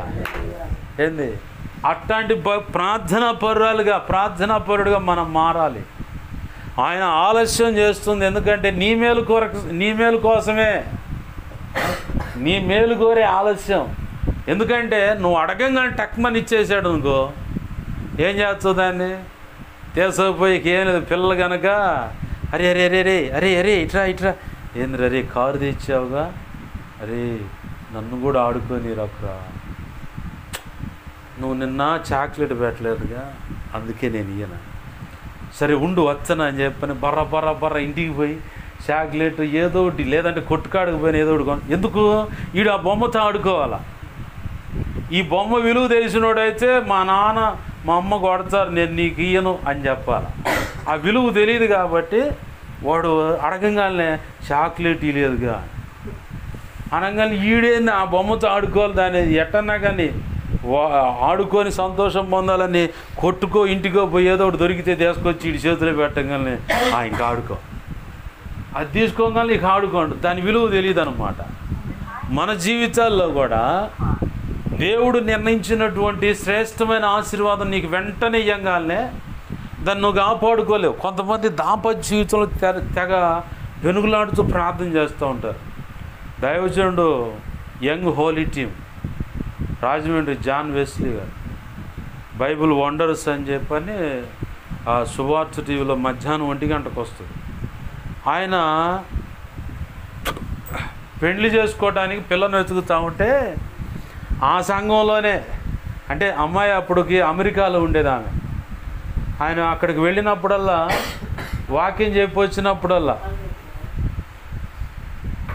పెళ్ళి అనుకున్నప్పుడు అమెరికాలో ఉంది. అంతకుముందు ఇక్కడ ఇండియాకు వచ్చినప్పుడు వీళ్ళ మందిరానికి వచ్చి ప్రేయర్ చేయించుకొని వెళ్ళి, అమ్మా జాన్ వెస్లీ అన్నయ్య ఈరోజు నా కోసం ప్రార్థన చేశాడు, ఇలా ప్రార్థన చేశాడు, ఇలా వాక్యం చెప్పాడు అనేది అంట. ఇక వాళ్ళ పెద్దలు ఒక ఆలోచన చేసి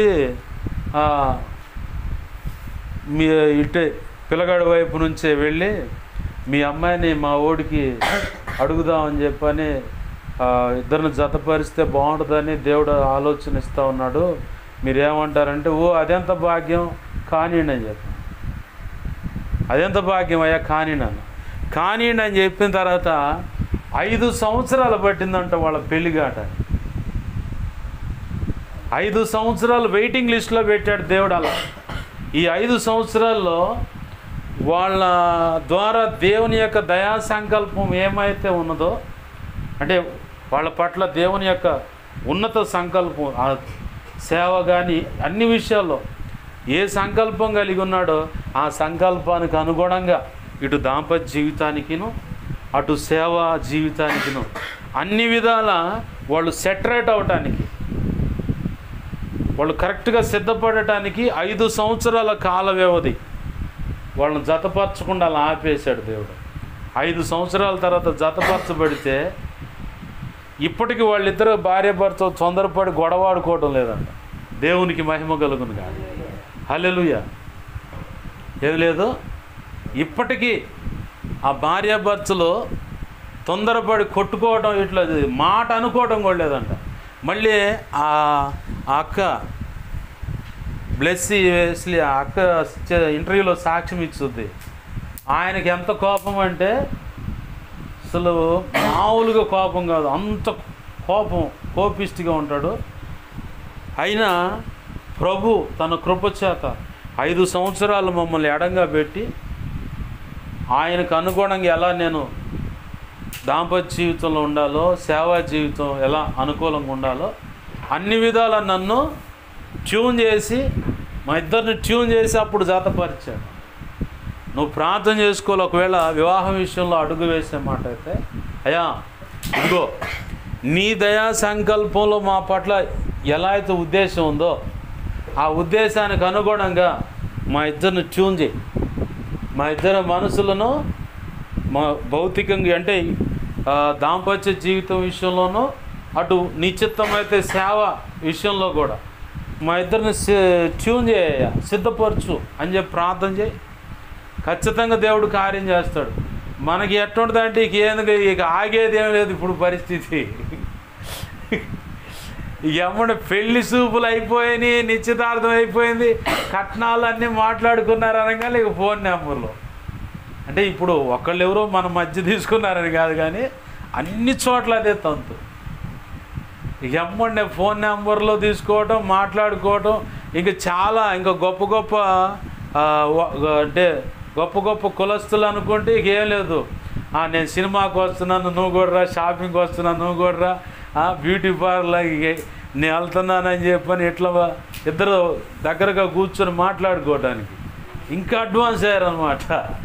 ఈ అడ్వాన్స్ ఏమో కానీ వాళ్ళు అసలు దేన్ని మర్చిపోతున్నారు. వాళ్ళు లోకస్తులైతే క్రైస్తవులు కూడా కొన్ని మర్చిపోతున్నారు. అయ్యా మా దాంపత్య జీవితాన్ని నువ్వు అనుకున్నట్టుగా కట్టండి ప్రభు. అయ్యా మా దాంపత్య జీవితాన్ని నువ్వు అనుకున్నట్టుగా కట్టండి. మేమిద్దరం కలిసి సేవ చేసే విషయంలో కూడా నువ్వు అనుకున్నట్టుగా మమ్మల్ని ట్యూన్ చేయండి.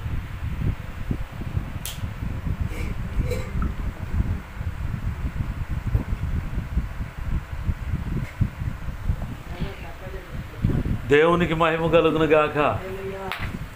పెండ్లి చేసుకునే వ్యవహారం ఉండే మాట అయితే, పెండ్లి కుదిరితే ఒకవేళ పెళ్ళి కాకపోయినా ఒక ఆడపిల్లగైనా మగపిల్లగాడైనా ఈ ప్రార్థన చేసుకోవాలి విశ్వాసంతో. పిల్లల విషయంలో కూడా నాకు తెలిసిన భార్య విషయం వచ్చింది కాబట్టి, భార్య బిడ్డల విషయం వచ్చింది కాబట్టి చెబుతున్నా. మా ఆత్మీయ తండ్రి మొదటిగా ఆయనకు పుట్టిన కొడుకు గుండె జబ్బు, అంటే గుండెకి రంధ్రం పడి దానివల్ల చనిపోయాడు.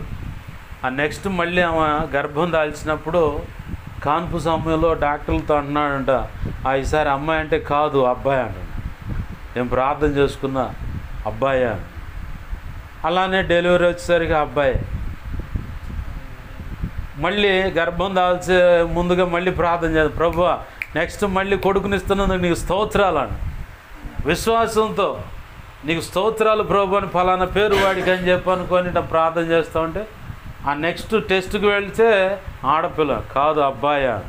అట్లానే అబ్బాయి, 2 మగపిల్లలు ఇప్పుడు ఆయనకి.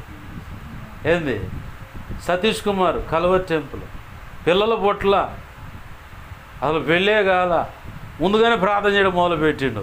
అయ్యా ఇదిగో నాకు గనక నువ్వు బిడ్డలను ఇచ్చావు, ఇదిగో 2 మగపిల్లలు ఇచ్చావు, నీకు స్తోత్రం. అదిగో మొదటి వాడి పేరు ఈ పేరు, రెండో వాడి పేరు ఈ పేరు అని చెప్పని ఆ పేర్లు కూడా నిర్ణయం చేసుకొని ఆయన ప్రార్థన చేసిండు. అట్నే ఆ మాటలనే నిన్ను కూడా తీసుకొని విశ్వాసంతో, ఇదిగో ప్రభువా నేనున్న స్థితిని బట్టి నాకు చూడే ఉన్నావు కాబట్టి మొదటి వాడి పేరు ఇమ్మానుయేలు, రెండవదిగా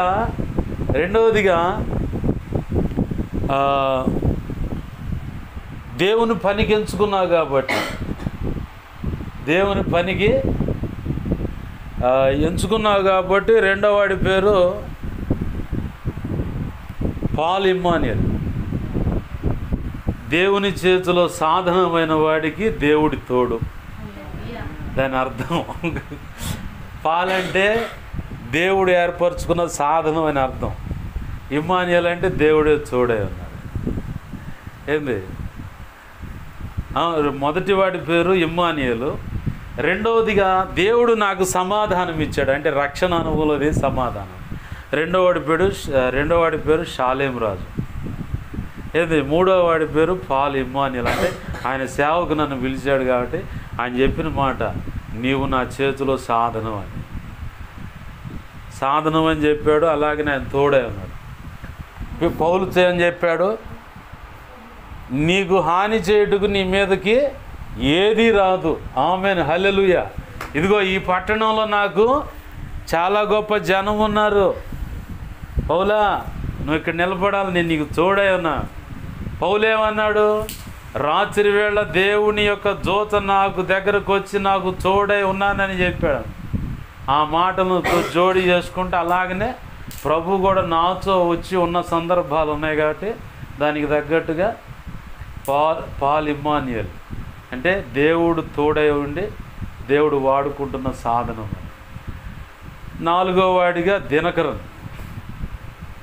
ఇది ఇట్లా ఈ 4 పేర్లు విశ్వాసంతో దేవుని పాదాలు పట్టుకొని ప్రార్థన చేస్తూనే ఉన్నా. వాళ్ళు ఎలాంటి సేవ చేస్తారో నాకు తెలుసు. అది చెప్పొచ్చుగా మీరు అని చెప్పనుకోవచ్చు, దేవుని అనుమతి లేదు అందుకని చెప్పను, లేకపోతే చెప్పను. ఇప్పుడు పేర్లు చెప్పినండి అవి చెప్పనా. ఏంది ఈ దైవజనులు పలికిన మాటను బట్టి విశ్వాసంతో ఇప్పటికీ నేను అదే ప్రార్థన చేసుకుంటాను. వాళ్ళు విశ్వాసంతో పలికారు, పలికిన దాన్ని బట్టి కృతజ్ఞతాస్తుతులు చెల్లించారు. తద్వారా అది అక్షరాల వాళ్ళ జీవితాల్లో ఆ బాబులుగా, అంటే మగపిల్లలుగా ఇద్దరు దైవజనుల జీవితాలు నేను అది చూశాను.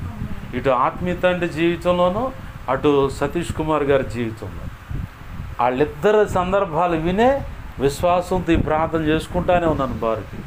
భార్య విషయం వచ్చింది కదా, సత్తనపల్లి ప్రాంతంలో తండ్రి సన్నిధి పరిచయంలోనే విజయ్ అన్నని సేవ చేస్తున్నాడు.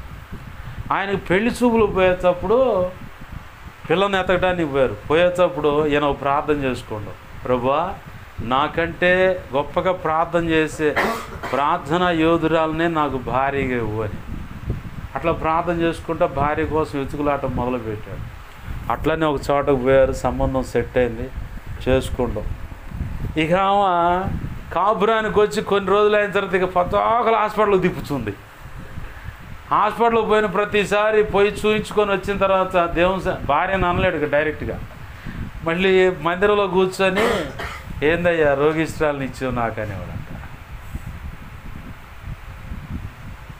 నువ్వేం అడిగావు అనేవాడంట దేవుడు. నాకంటే ప్రార్థనా పర్రాలని అదే ఇచ్చా నీకు నేను అంటాడు దేవుడు.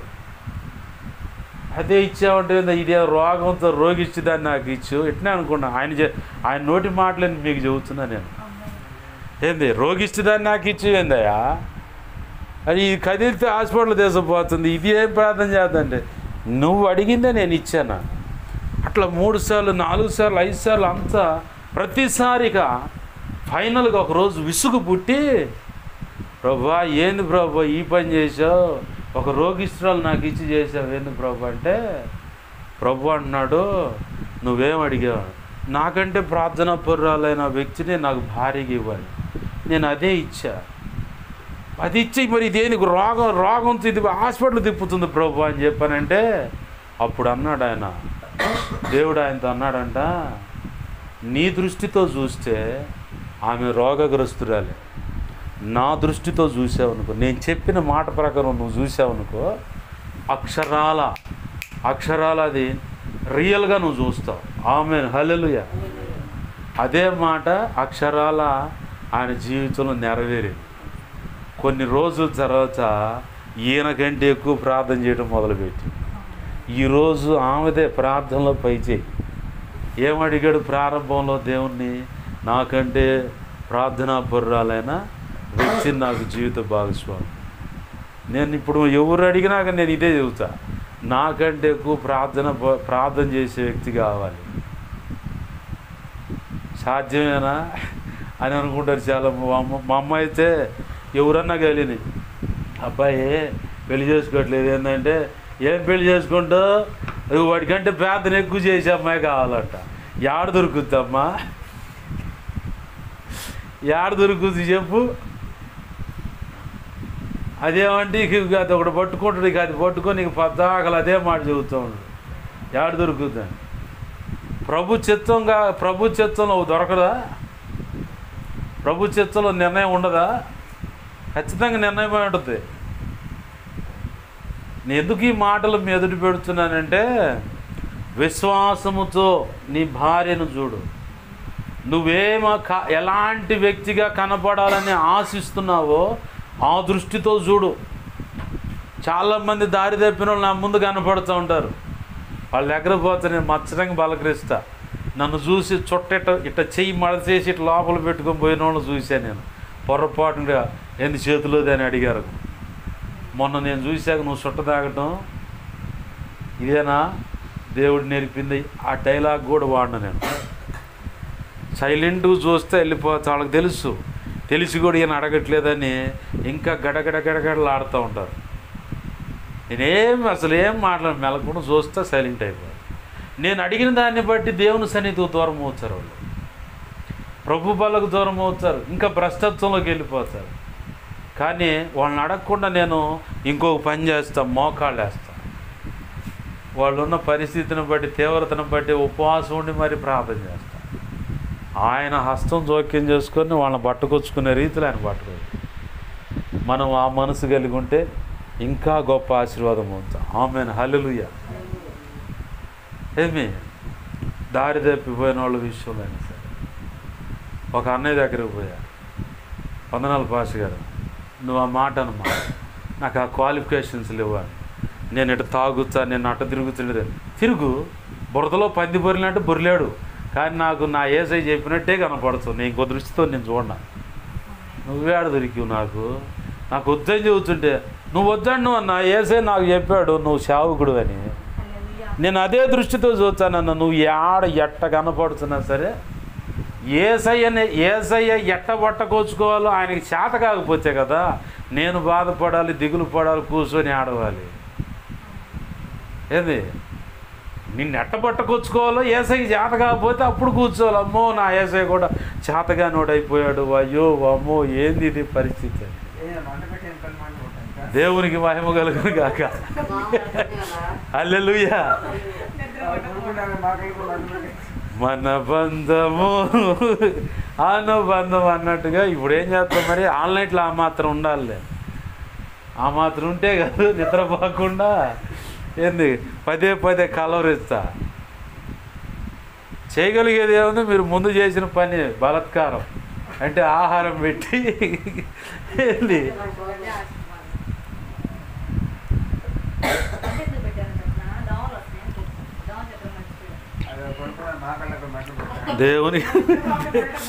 దేవునికి మహిమ కలుగును గాక. హల్లెలూయా. ప్రభు అంటున్నాడు, దేన మనస్కులై ఆయన తగిన సమయం ముందు హెచ్చించినట్లుగా ఒక సమయం ఉంది నీ ఆశీర్వాదానికి. యోసేపు ప్రారంభంలో చాలా బాధించబడ్డాడు. 13 సంవత్సరాలు నిరీక్షణ కాలం. యోసేపు ప్రధానమంత్రి హోదాకి వెళ్ళటం అంటే నాకు కూడా అన్ని సంవత్సరాలు ఉన్నాయి. అబ్రహాంకి 24 సంవత్సరాలు. ఏంది అబ్రహాంకి అయితే 24 సంవత్సరాలు. అసలు ఇస్సాకయ్యకు అయితే 40 సంవత్సరాలు పెళ్ళయింది ఆ పెద్ద మనిషికి.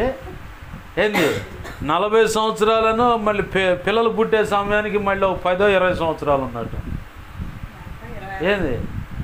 ఏంది ఇస్సాకయ్యకి ఆయనకు కూడా 20 సంవత్సరాల లోపు. అంటే నాకు కూడా అన్ని సంవత్సరాలు ఉందంటే నీ పట్టుదలను బట్టి దేవుని నువ్వు నమ్మేదాన్ని బట్టి ఉంటుంది ఏదైనా సమయం. అర్థమవుతుందా? నన్ను ఈ పోలికలోకి తేవడానికి ఆయనకి 10 సంవత్సరాలు పట్టింది. ఏంది ఎప్పటికప్పుడు సరెండర్ అవుతా వస్తే. ఇక మాట వినకుండా ఏడాపేడా తిరిగితే పెడదెబ్బలు, ఏంది తడి దెబ్బలు, అన్ని దెబ్బలు పడుతూ ఉంటే సరిగ్గా నిలబడుతూ ఉంటాం అన్నమాట. ఇది వద్దురా అంటే వదిలేసి అమ్మండి. ఎందుకంటే నా కళ్ళ ముందు చాలామంది తన్నులు తిన్నవాళ్ళు చూశాను. ఆ దెబ్బలు వద్దు ప్రభు, ఆ మూలుగులు నాకు వద్దు, నువ్వు ఇది వద్దంటే అది వదిలేసి మెలకొని కూర్చున్నా. 2 రోజుల క్రితం నువ్వు వచ్చి ఏకాంతంగా కూర్చో. సరే ప్రభు అన్న. ఆ రోజు కూర్చోవాలి. రెండో రోజు కూడా ఏకాంతంగా వచ్చి ప్రార్థనలో కూర్చొని నీతో మాట్లాడాను. సరే ప్రభు అన్న. ఆ రోజు కూర్చోలా. ఒఫిరే గారు వాక్యం పెట్టుకుని కొనుక్కుంటే ఈ చిన్నగా వచ్చి ఆయన మాట్లాడుతుంది. రే ప్రతి నెల ఒకరోజు ఇంటి ముందు వీధి కోటం పెట్టాను. సరే ప్రభు.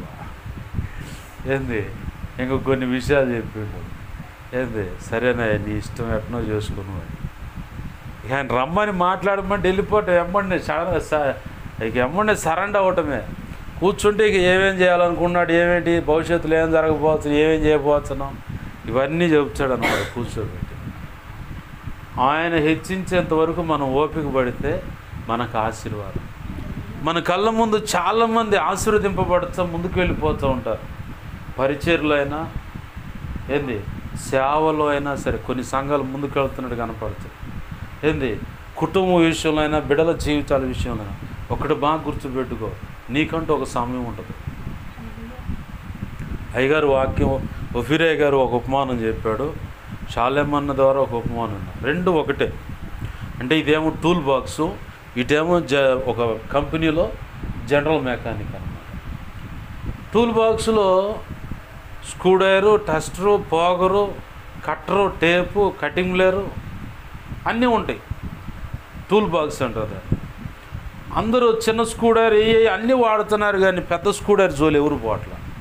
పెద్ద స్క్రూడ్రైవర్ అనుకుంటుంది అందరు బాగుపడుతున్నారు, అందరూ వాడపడుతున్నారు, ఆ బతుకు ఎప్పుడు బాగుపడుతుంది, నా బతుకు ఎప్పుడు వద్దు ఏం అర్థం కావట్లేదని పెద్ద స్క్రూడ్రైవర్ అనుకుంటుంది నన్ను ఎవరో ఉపయోగపెట్టుకోవట్లేదని. ఒకరోజు వచ్చింది ఈ ఉన్న టూల్ బాక్స్లో ఉన్న ఆయుధాలన్నీ వాడుతున్నారు. ఆ స్క్రూ ఊడి బయటికి రాట్లా. ఉండి ఆ పని చేసేవాడు ఉండి ఈ పెద్ద స్క్రూడ్రైవర్ కదిలియట్లేదు, కానీ దాన్ని తీసి ఊరక అట్టండు టక్మని స్క్రూ ఊడిపోయింది. ఈ చిన్న స్క్రూడ్రైవర్ పెట్టుకుని అటు తిరిగి ఇటు తిరిగి మల్లగుల్లాలు అంటారు చూడు, ఆ టైపులో ఎంత ప్రయత్నం చేసినా ఆ స్క్రూ వాళ్ళ. కానీ పెద్ద స్క్రూ వచ్చింది, ఆ పెద్ద స్క్రూడ్రైవర్ వచ్చింది, ఆ స్క్రూడ్రైవర్తో ఊరక టనంగానే ఊడిపోయింది. ఇదొక సెక్షను. ఒఫిరే గారు చెప్పిన ఉపమానం, ఇది షాలెమ్మని చెప్పింది. అది ఒఫిరే గారు చెప్పిన ఉపమానం ఏంటంటే, ఒక కంపెనీ ఉంది. కంపెనీలో జనరల్ మెకానిక్ ఉంటాడు.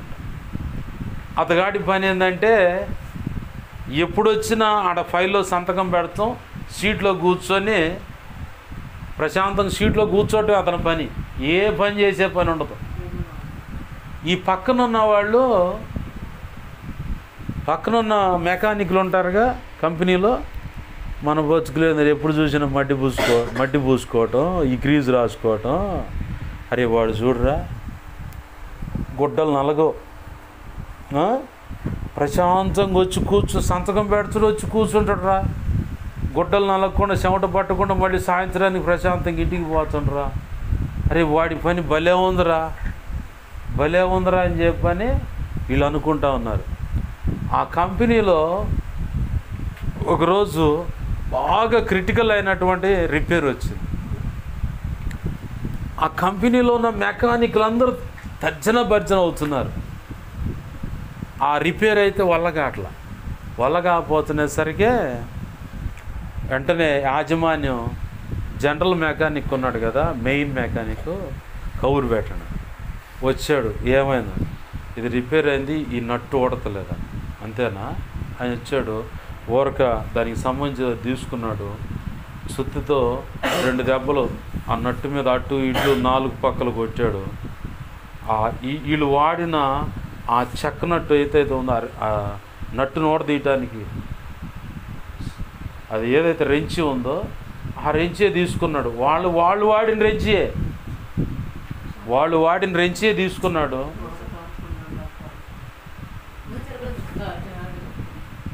ఏంది వాళ్ళు వాడిన రెంచి, ఆ రెంచి పట్టుకొని 4 దెబ్బలు, పైన ఒక దెబ్బ కింద ఒక దెబ్బ, 4 దిక్కులు 4 దెబ్బలు కొట్టాడుగా. జనరల్ మెకానిక్ వెళ్ళిపోయి వాళ్ళు వాడిన ఆ చెక్కన ఆ రెంచినే పట్టుకొని ఇదిగో ఎట్టండో అట తిప్పంగానే వెంటనే ఊడొచ్చింది తీసాడు.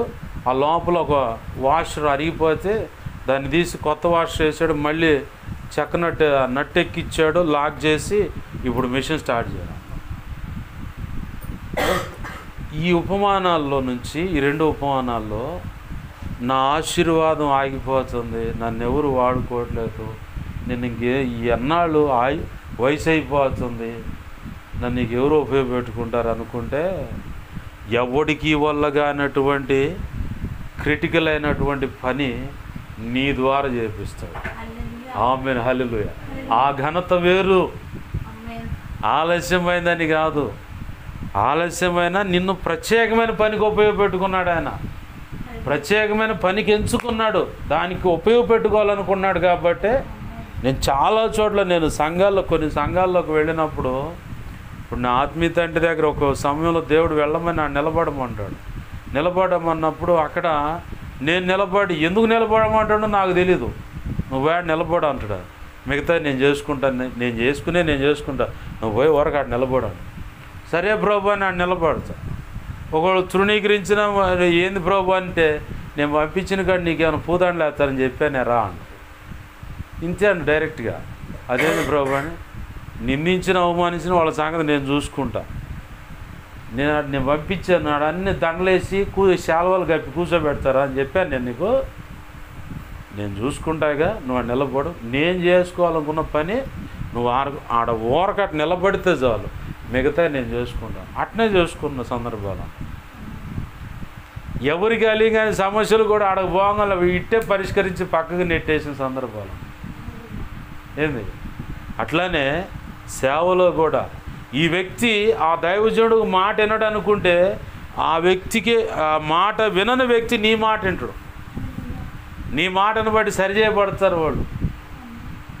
మళ్ళీ ఆ దైవజనులు అనుకుంటారు, అరే ఇంత కష్టపడి ఇంతగా నేను మోకాలేసి కన్నీరు విడిచి ప్రార్థన చేసి అమ్మ అయ్యా బాబు అని బచ్చలాడితే మాట ఏం లేదు, ఒక్క మాట ఇతను చెప్పంగానే ఒక్క దెబ్బతో వాళ్ళు మొత్తం మారిపోయారు.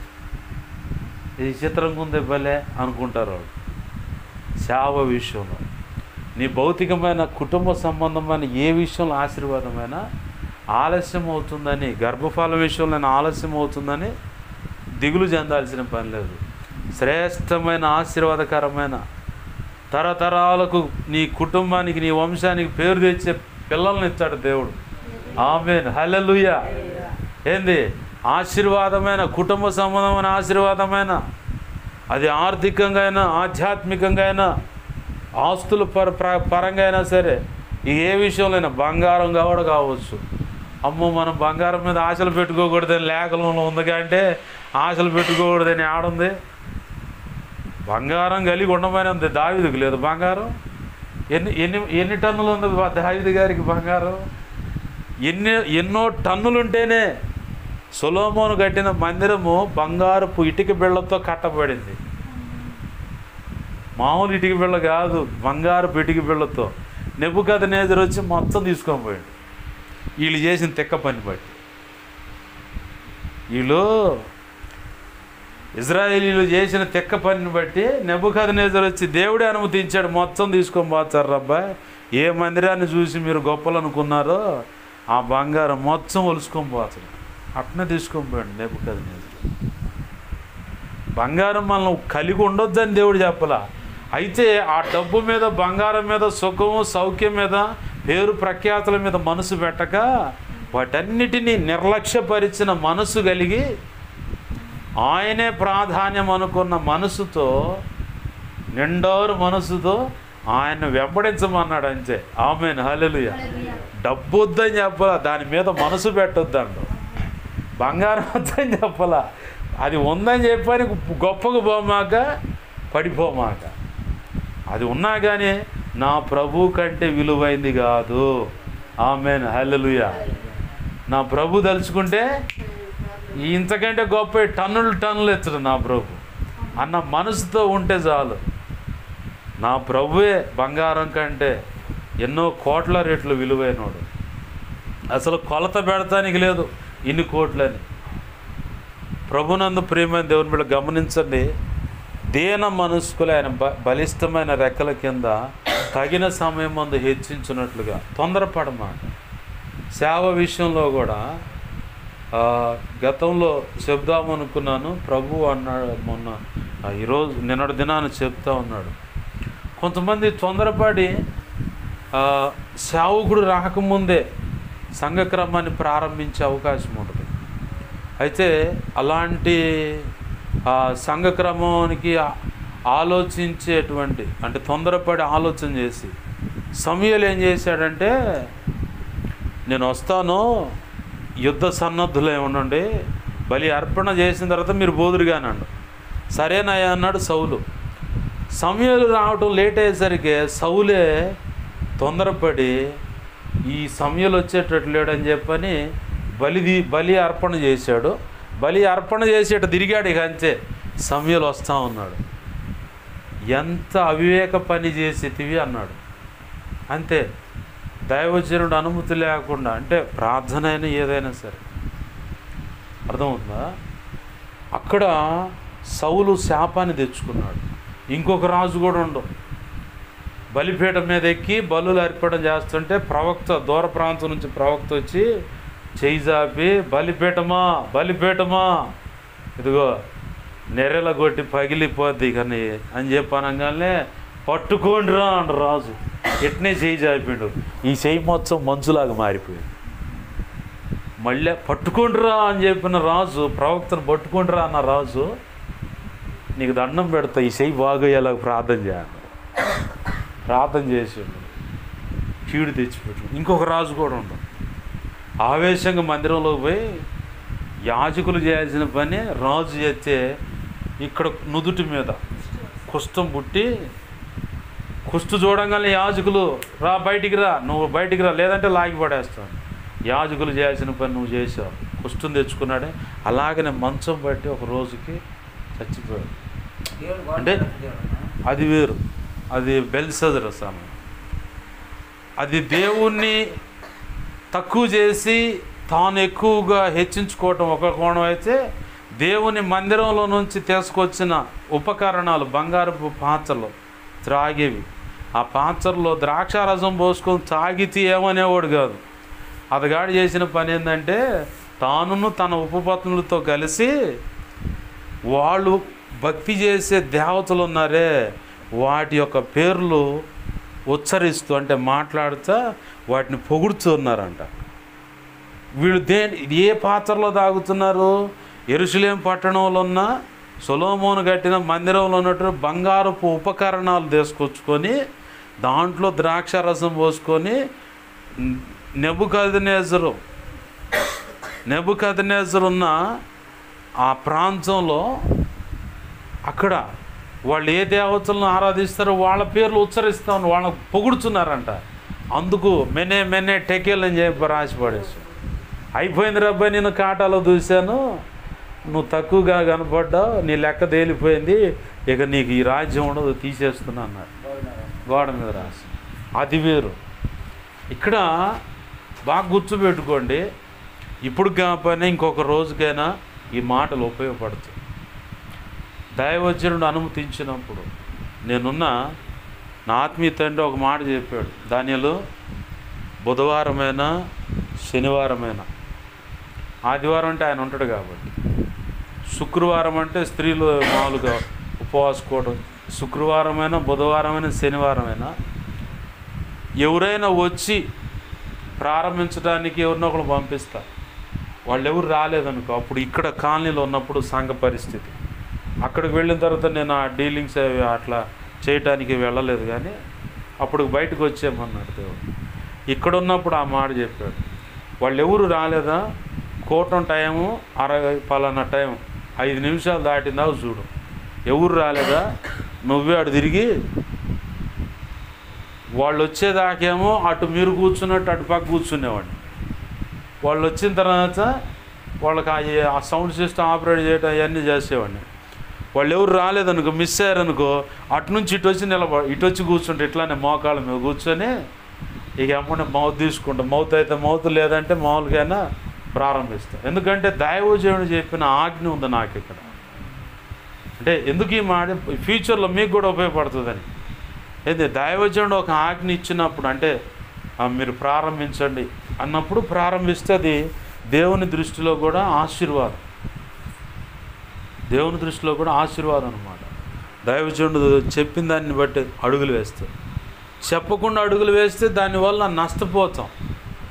దైవజనుడు కోపడకపోయినా దేవుడు కోపడతాడు ముందు, ఆజ్ఞ అతిక్రమం అనే దాన్ని బట్టి. కాబట్టి ఈ మాట ఎందుకు ప్రభు ఇప్పుడు మనకి పరిచయం చేస్తున్నా అంటే, చాలామందిలో సాధారణంగా పుట్టే స్వభావం ఏంటంటే, ఇంకా నేను వాళ్ళ ఎన్నాళ్ళు కూర్చోవాలి, నేను కూడా నిలబడి ప్రార్థన చేయటానికైనా పూనుకుంటాను, ప్రార్థన ప్రారంభిస్తాను, ఇలాంటి ఆలోచనలు పుడతాయి. అంటే దేవుడు హెచ్చించే సమయం దాకా కూడా ఓపిక పట్టే పరిస్థితి లేదు. ఒక దైవజనుడు అయితే భక్త సింగయ్య గారి దగ్గర చాలామంది సేవకులుగా ట్రైనింగ్ ఉండేవాళ్ళు. అయితే ఓ అన్నయ్య ఇంచుమించుగా ఆ మందిరంలో పరిచర్య కానీ దైవజనుడితో ఉండటం కానీ 14 సంవత్సరాలు విశ్వాస జీవితం మొదలుకొని ఒక సేవకుడి హోదా. అంటే వింటున్నావా నువ్వు? ఆ మోకాలు నీకు ఏదో మోపు ఉంటేనే వస్తుంది, అన్ని మోపులు గమ్ముతుంది. కూర్చో, సరి కూర్చో. దేవునికి మహిమ కలుగునుగా. హల్లెలూయా. ఏంది, ఒక అన్నయ్యని సహకారికి పెట్టారు. ఎవరినైనా సేవకు పంపించే ముందు దైవజనుడు భక్త సింగ్ అయ్యగారి దగ్గర 1 సంవత్సరం 2 సంవత్సరాల్లో సహకారిగా పక్క నుంచి అయ్యగారికి ఏమేం కావాలో చూసుకునే పద్ధతుల్లో పెడతారంట.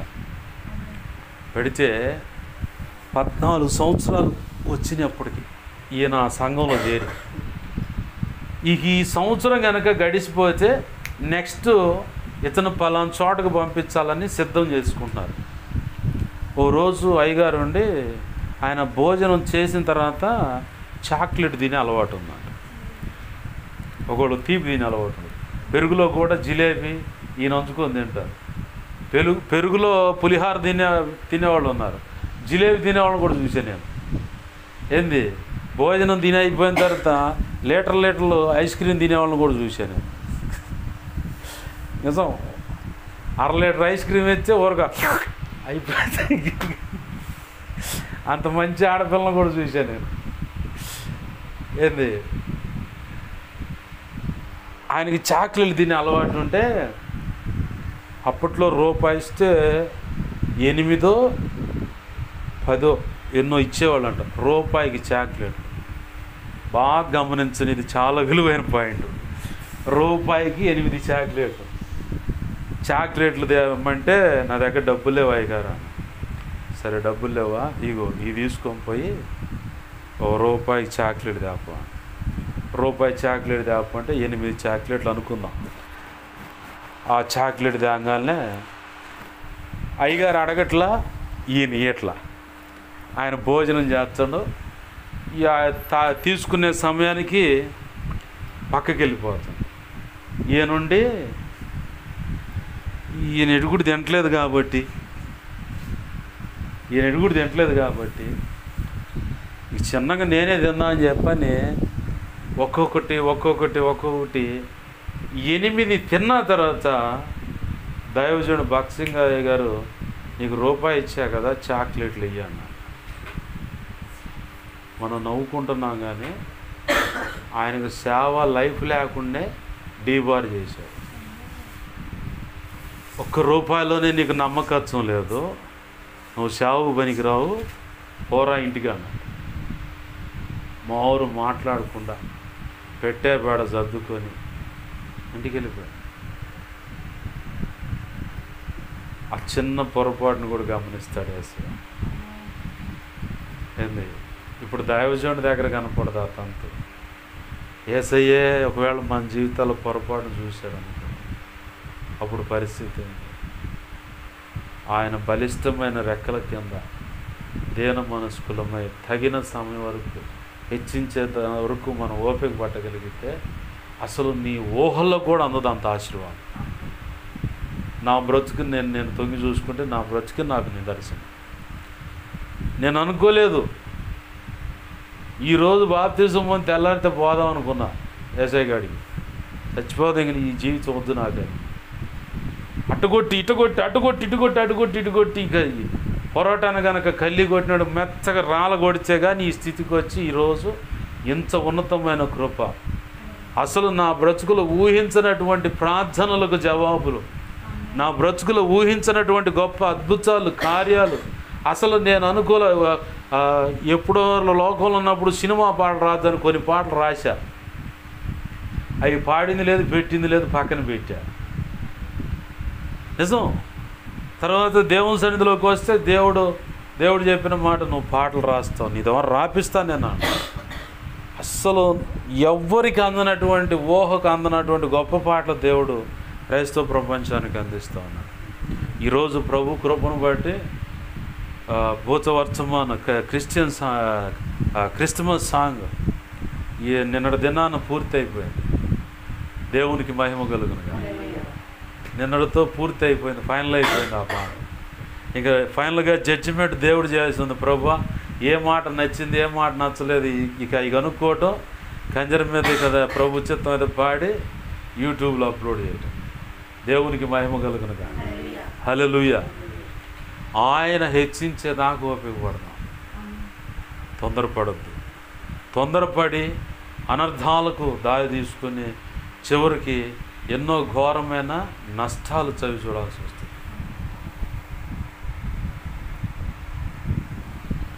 నాకు తెలిసిన ఒక అక్క మా అమ్మోళ్ళు ఊరు వెళ్తానని అన్నా అంది. దేవుణ్ణి అడిగాను, నీకు ఎన్నిసార్లు చెప్పినా నువ్వు వినట్లేదు కాబట్టి నువ్వే అడుగు దేవుణ్ణి అన్న. గతంలో కూడా మీకు చెప్పారు ఏంది, మలాకి 3వ అధ్యాయం వచ్చింది. చదివి ఏందన్న అర్థం, మీరు ఇది చేయలేరు, వద్దు వెళ్ళమాకన్నా, మేము జాత్సం వెళ్తాం. కట్ చేస్తే మొన్న మధ్య అడిగా, మీరు ఇక్కడికి రాకముందు ఎంతక్క మీ అప్పు అన్న. అసలు అప్పే లేదా. మరి ఇప్పుడు ఎంత ఉంది అప్పు అన్న. 16-17 లక్షలు. తొందరపాటుగా అడుగులు వేస్తే కొంతమంది ఆడపిల్లలను చూస్తే నేను తొందరపడి నిర్ణయాలు తీసుకుని లైన్లోకి వచ్చింది. దేవునికి స్తోత్రం. హల్లెలూయా, హల్లెలూయా, స్తుతి మహిమ ఎల్లప్పుడు దేవునికి చెదము. హల్లెలూయా, స్తుతి మహిమ ఎల్లప్పుడు దేవునికి చెదము. హల్లెలూయా, హల్లెలూయా, హల్లెలూయా, హల్లెలూయా, హల్లెలూయా, హల్లెలూయా, హల్లెలూయా, స్తుతి మహిమ ఎల్లప్పుడు దేవునికి చెదము. ఆమేన్. హల్లెలూయా. ఏంది, కొంతమంది ఆడపిల్లలు తొందరపడి తీసుకున్న నిర్ణయాలను బట్టి అసలు అది ఎట్టుందంటే ఉరితాళ్ళలాగా బిగుచుకోనుంది. ఇప్పుడు అమ్మో ఎందుకు పొరపాటు చేసి నిర్ణయం తీసుకొచ్చి ఈ వ్యక్తిని తెచ్చిపెట్టుకున్నానా, ఎందుకు ఇలా తప్పుడు నిర్ణయం చేసుకొని ఈ ఉచ్చులో నేను బిగుచుకున్నాను ఏంది అని చెప్పని అది వెరుక్కోలేక, అది ఊడిపోక. ఏంది ఏసన్న గారు ఒక సామెత చెప్పాడు, బాగా తుఫాను పట్టిందంట, బాగా చెట్లు మునిగేంత ఈదురుగాలు, చెట్లు మునిగేంత నీళ్లు ప్రవహిస్తూ ఉన్నాడు వరద వల్ల. ఆ వరదలో రాగి చెట్టు ఎత్తనం అందంట, తాడి చెట్టు బావా ఏంది ఈ వరద తగ్గిందాక నీ మొదట్లో నన్ను ఉండనివా అంటే, ఓష్ ఎంత భాగ్యం ఉండు, నువ్వెంత ఆఫ్టర్ ఆల్ చిన్నదానివే కదా. తర్వాత 4 రోజులు పోయిన తర్వాత ఏంది నువ్వు బావంటే, ఏంది బావా నేను చిన్నదాన్ని నీకేమన్నా అడ్డమయ్యానండి. నువ్వేం అడ్డం ఉన్నావులే అని చెప్పని ఉండనిచ్చిండు. అట్లా రోజు వాదనలు అవుతా చివరికి ఇది మొలకొచ్చింది. మొలకొచ్చి పెద్ద ఇక అలుముకుంటుందంట. అలుముకొని పెద్ద చెట్టు అయిపోయిన తర్వాత ఆ పక్కనున్న తాడి చెట్లు అడుగుతున్నాడు. తాడి చెట్టు, ఒరే తాడి చెట్టు అన్న ఏడరా నువ్వు అంటే, నేను ఏడున్నారా, నేను కనపడతలేదు మీకు అని. ఏడరా నువ్వేడ కనపడుతున్నారా, ఆ రాగి చెట్టు కనపడుతుంది కానీ, ఒరే అది ఉందే నాలో రా, నేనేదా నన్ను అలుముకుందిరా అది అని చెప్పాను. అంటే అది పాపమైన, వ్యభిచార దాహమైన, అక్రమ సంబంధమైన, లేదా చివరికి ఏంది ఒక సమస్య అయినా, ఒక వ్యక్తిని తెచ్చి ఇంట్లో పెట్టుకున్న విషయమైనా. కొంతమంది ఆడపిల్లలు ఇలా బాధపడుతున్న వాళ్ళు చాలామంది ఉన్నారు. ఏంది ప్రారంభంలో వరద వచ్చేటప్పుడు దాన్ని పగిలిపోద్ది. నా దగ్గరకు వస్తాయిందని చెప్పంటే పోయే, ఏం తాడి చెట్టు బావా, రాగి ఎంత నేను చిన్న, ఆఫ్టర్ ఆల్ చిన్నదాన్నే కంటే నువ్వేం చేస్తావులే అని తీసుకొచ్చి ఆడు పెట్టుకుంటే చివరికి అది అలుముకుందంట బిర్రుగా. ఇక తాడి చెట్టు కనపడుతుందా, రాగి చెట్టే కనపడుతుంది అంతా. అట్లాంటి ఊబిలో కొంతమంది వ్యక్తులను వాళ్ళ ఇళ్ళలో తెచ్చిపెట్టుకొని నివాసం కల్పించి, లోకల్ అంటారు ఫోన్లే పాపమని పిల్లగాడికి మంచం మీద పండుకొని మంచంతో తడిపి గలీజ్ చేసిండని. ఏంది ఆ టైపులో కుటుంబాలు చీదరైపోయిన జీవితాలు ఉన్నాయి.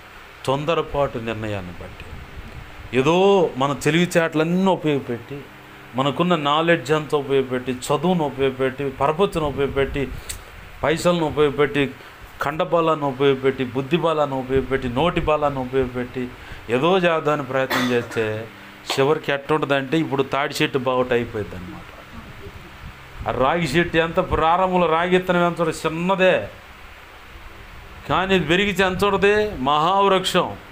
ఇక తాడి చెట్టు బాగా కనపడతలా, రాగి చెట్టే కనపడుతుంది. అంటే అసలు వ్యక్తి కనపడకుండా ఫోన్లే పాపం తెచ్చుకున్నది కాస్త కర్ర పాము కలిసింది అన్నట్టు ఆ టైప్ అయింది. తొందరపడి నిర్ణయాలు తీసుకోక ఆయన హెచ్చించే సమయం వరకు వేచి ఉందాం. ఖచ్చితంగా శ్రేష్టమైన ఆశీర్వాదాన్ని అక్షరాలను అనుభవిస్తావు. అది సేవా పరిచర్యైనా, కుటుంబ విషయంలోనైనా, బిడ్డల విషయంలోనైనా, గర్భఫలం విషయంలోనైనా, వివాహం విషయంలోనైనా, ఏ విషయంలో సరే రెక్కల కష్టార్జితం ఆశీర్వదింపబడటమైన, అప్పుల బంధకాల నుంచి విడిపించబడటమైన, కుటుంబాలు కట్టబడటమైన, ఏంది బిడ్డ జీవితంగా ఆడపిల్లకు కుటుంబ జీవితం కట్టబడటమైన, ఏంది భార్య మారుపైన, భర్త మారుపైన, కడుపును పుట్టిన బిడ్డల మారుపైన, నువ్వు అనుకుంటున్న సమాజం మార్పుకు రావటమైనా తగిన సమయం ఒకటి ఉంది. ఆ తగిన సమయం వరకు ఆయన చేతి రెక్కల కింద దీన మనస్కులమై మనం ఆయన పాదాలు పట్టుకొని కనిపెట్టాలి. దీన మనస్సు ఎలా వస్తుంది? ఇది ఇప్పుడు ప్రసంగం ప్రారంభమైంది. 2 మాటలు చెప్పి ముగిస్తా. దీన మనస్సు ఎలా వస్తుందంటే, నీ చేత దేవుడికే నచ్చని దేవుడు కోపపడి దేవుడే ఒక శాపాన్ని ప్రకటించేటువంటి తీవ్రత కలిగిన పొరపాటు నీ ద్వారా చేయిస్తాడు. చేపించి అంతకుముందు నీలో ఒక చిన్న పొరపాటును చూసినా కానీ క్షమించని గుణం ఉంటుంది. పొరపాటును కూడా నేను క్షమించనండి అని, పొర్రపాటును కూడా నీకు క్షమించలేనటువంటి బుద్ధి ఉంటుంది అన్నమాట. అయితే ఈ క్షమించలేనటువంటి, ఓర్చుకోలేనటువంటి, ఒక వ్యక్తిని సహించలేనటువంటి ఆ బుద్ధి, ఆ గుణం ఉన్న వ్యక్తికి ఏం చేస్తాడంటే ప్రభు దేవుడే కోపగించుకొని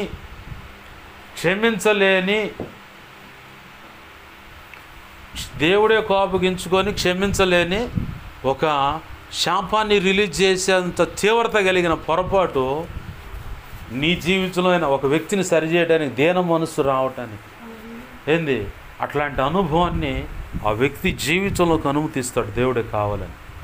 అనుమతించినప్పుడు తేరుకొని తెప్పరిల్లి కళ్ళెట్టెట్టు అనుకొని నిజమే ప్రభువా నేను తేడా పడ్డాను అనుకుంటే వెంటనే బయటపడ్డదానివి బయటపడ్డవాడు అవుతావు.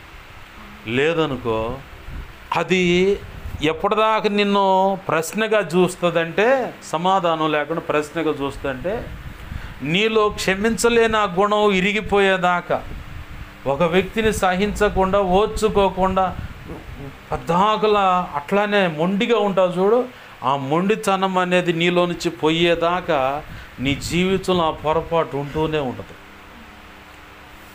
ఒక రోజు వస్తుంది, ఆ రోజు వచ్చినప్పుడు ప్రభు వెంటనే పరలోక ప్రార్థన చేయండి అంటాడు.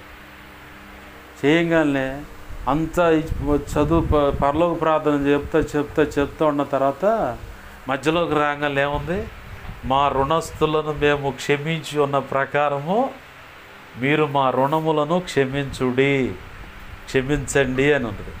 మా రుణస్తులంటే మేము పొరపాటు చేసామయ్యా, మా ఎడల తప్పు చేసిన వాళ్ళని మేము ఎలా అయితే క్షమిస్తామో, వింటున్నావా, అదే కోణంలో నన్ను కూడా మా పొరపాట్ల విషయంలో కూడా మమ్మల్ని క్షమించు ప్రభు అని నాకు ఆ పాఠం దేవుడు నేర్పాడు. అది నేర్పిన తర్వాతే ఇక ప్రతి ఒక్కరిని క్షమించి దేవునికి దేవా నువ్వు చూసుకో, నేను వాళ్ళ మీద కోపం పెట్టుకోవట్లేదు, వాళ్ళని నువ్వు కూడా శిక్షించమాక, క్షమించని చెప్పని దేవుని సన్నిధిలో ప్రార్థనలు అప్పచెప్పడం మొదలుపెట్టా. ఎట్లంటే యేసయ్య చెప్పిన ఉపమానమే, ఒకడికి ఎన్నో వేల రూపాయలు అప్పు ఉండట, కొన్ని వేల రూపాయలు, ఇంచుమించుగా ఒక 5,000 అనుకుందాం. 5,000 రూపాయలు అప్పు ఉంటే ఆ యజమానుడు ఏం చేశాడంటే ఆ అప్పున్న వాడి భార్యను బిడ్డలను వాళ్ళందరిని కూడా అప్పున్న వాడి భార్యను బిడ్డలందరిని కూడా తెచ్చి ఆడ ఒత్తిడిలో పెట్టాడు, నిలదీశాడు. నా డబ్బులు ఎప్పుడు కడుతూ చెప్పాను, అయ్యా నన్ను ఓర్చుకో, నాది పొరపాటే, టయానికి కట్టలేకపోతున్నాను, నన్ను క్షమించని బతిమలాడుకుంటే ఆ యజమాని అంటున్నాడు, సరే ఇంతగా బతిమలాడుతున్నావు కాబట్టి నీ అప్పు అంతా కొట్టేస్తున్నా, నువ్వేం ఇవ్వాల్సిన పని లేదు పో అని. ఈ అప్పు కొట్టివేయబడిన వాడికి ఇంకొకడు ఒక 50 రూపాయలు ఇవ్వాలి. 50, 100, 150, 5,000 ఎక్కువ, 150, 100 ఎక్కువ, 5,000 కాడ క్షమించబడ్డాడు. ఈ 50, 100, 150 కాడ వాడిని పట్టుకొని నానా యాతనలు పెట్టి తీసుకెళ్ళి ఒక గదిలో బంధించి చిత్రహింసలు పెట్టాడు. ఈ సంగతి ఇతనితో పాటు 5,000 కాడ క్షమించబడ్డది చూశారు కదా, వాళ్ళు ఇతగాడి పక్కన ఈ తంతంతా చేస్తుంటే చూసి పోయి 5,000 క్షమించిన వాడికి చెప్పారు, చూసివా నువ్వు 5,000 గీడకు నువ్వు క్షమించేవాడిని, వాడు ఎంత దుర్మార్గుడో తెలుసా యజమానుడు అంటే ఏం చేశాడంటే 100, 150 కాడ ఒకడిని ఇట్ట చిత్రహింసలు పెడుతుంటే వాడిని పట్టరాయన, ఎరా 5,000కి నేను నిన్ను క్షమించాను కదా, మరి 100, 150 కాడ కకృతి పడి వాడిని ఎందుకు అట్ట చిత్రహింసలు పెడుతుంటే, అయ్యో అట్ట అనుకోలే అట్ట ఎవడు రా అక్కడ చిత్తం అయ్యా తీసుకెళ్ళి నన్ను చేడు గదిలో పడేయండి అంటే ఒక వ్యక్తిని క్షమించే విషయంలో ప్రభు అక్కడ ఉపమానం చెప్పాడు. మనలో దీన మనసు రావాలంటే మనకు తెలియకుండా మన ద్వారా బుద్ధిపూర్వకంగా నువ్వేం చేయవు, అన్ఎక్స్పెక్టెడ్గా ఒక పొరపాటు జరిగిపోద్ది నీ జీవితంలో. ఆ పొరపాటు ఎలాంటిదంటే నీ చుట్టూ ఉన్నవాళ్ళు కూడా క్షమించలేరు, దేవుడు కూడా క్షమించలేడు. నీ మనసుకు నీకు దేవుడు చెప్పిస్తూ ఉంటాడు, ఈ పొరపాటును బట్టి దేవుడు పొరపాటును కూడా నన్ను క్షమించడు, శిక్షిస్తాడు తప్ప అని. ఈ అనుభవం నేను వెంటాడుతూనే ఉంటుంది. ఈ సందర్భాన్ని బట్టి నువ్వు ఒకడు తొంగి చూసుకోవాలి, నేను ఎవరినైనా క్షమించట్లేదా, నేను ఎవరి విషయంలో ద్రోహంగా ఉంటున్నానా అన్నది కనుక నువ్వు గమనించుకుంటే వెంటనే తేరుకొని బయటకు వచ్చినవాడు వచ్చావు, బయటకు వచ్చింది అని వచ్చావు. అలా కాకుండా అక్కడే ఉండి కనుక నువ్వు నడుస్తూ ఉంటే నీకు ఎప్పటికీ అర్థం కాదు. ఒక సమయం వస్తుంది, ఇందాక చదివించానే, పరలోకమందున్న మా తండ్రి ప్రార్థన చదివించి మా రుణస్తులను క్షమించున్న ప్రకారం మా రుణస్తులను మేము మొదటిగా మన ఎదుట మన ఎడల పొరపాటు చేసిన వారిని ఎంత శాతం, 100కు 100% నువ్వు క్షమించావా, 100కు 100% యేసయ్య ద్వారా నువ్వు క్షమాపణ పొందుతావు. ఈ క్షమాపణ అనే గుణం నీకు నేర్పడానికి కొన్ని పొరపాట్లు నీ జీవితంలోకి అనుమతించి ఈ క్షమాపణ అనే గుణాన్ని నేర్పుతాడు. అలాగే అందరూ నిన్ను అసహించుకుంటా ఏది దిక్కు దారి లేనప్పుడు నీలో ఉన్న కటువు మొత్తం ఇరిగిపోయి దీన మనస్సు నీలోకి వచ్చేలా చేస్తాడు. ఆమేన్, హల్లెలూయా. ఆ దీన మనసు సంపాదించడం కోసమే, నువ్వు సంపాదించడం కోసమే కొన్ని సందర్భాలు నీ కటువుగా నీ జీవితంలోకి వస్తాయి. వచ్చినప్పుడు ఒకటే గుర్తుపెట్టుకోవాలా, నేను ఎక్కడో హృదయంలోనో మనసులోనో ఏదో విషయంలో దేవుని కటువుగా ఉన్నానో నా హృదయాన్ని మెత్తన చేయడానికి దేవుడి సందర్భాలు అనుమతిస్తున్నాడని. నా జీవితంలో నేను అంత తొందరగా దేవునికి లోపడలా. ఎన్నో కఠినమైన పరిస్థితుల్లో గుండా నన్ను దేవుడు భక్తి సాధన నడిపిస్తే ఉపవాసం ఉంటాం, మళ్ళీ సరిచేయబడతాం, మళ్ళీ నిందలు పడితే ఇక రాళ్ళు పడితే ఇటు చేసి అటుకొట్టి చివరికి నీలో ఉన్న రాతి గుండెను తీసేసి మాంసం గుండెను అమర్చేదని అన్నట్లుగా ఆ మాంసపు ముద్దగా మార్చేశాడు హృదయాన్ని. ఆమేన్, హల్లెలూయా. అందుకే నన్ను చూసిన వాళ్ళంతా అనేది అదేందో వాటర్ ట్యాప్ తిప్పినట్టు వచ్చే కన్నీళ్ళు అని చెప్పాను. మా సంఘంలో నాకు పెట్టిన పేరు అది. ఆడపిల్ల కానీ మగపిల్ల కానీ చూసిన వాళ్ళు సంఘంలో వాళ్ళు పెట్టిన పేరు అనమాట. వాటర్ ట్యాప్ తిప్పినట్టు వచ్చే కన్నీళ్ళు అయ్యా నుంచి వచ్చే మాకు అసలు రమ్మన్నా రావు. అంటే మెత్తగా ఆ కఠినత్వాన్ని నలగొడతానికి దేవుడు అప్పుడప్పుడు కూడా నేను ఇప్పటికైనా కొన్ని పొరపాట్లు కొన్ని బలహీనతలు అనుమతించి తొందరపడి నోరు జారలేక ఏదైనా మాట అనేలా చేసి తర్వాత అంటాడు, పలానా వ్యక్తి నువ్వు క్షమించలేకుండా ఉన్నావు కదా, ఇప్పుడు నీకు క్షమించాలి వాస్తవమే.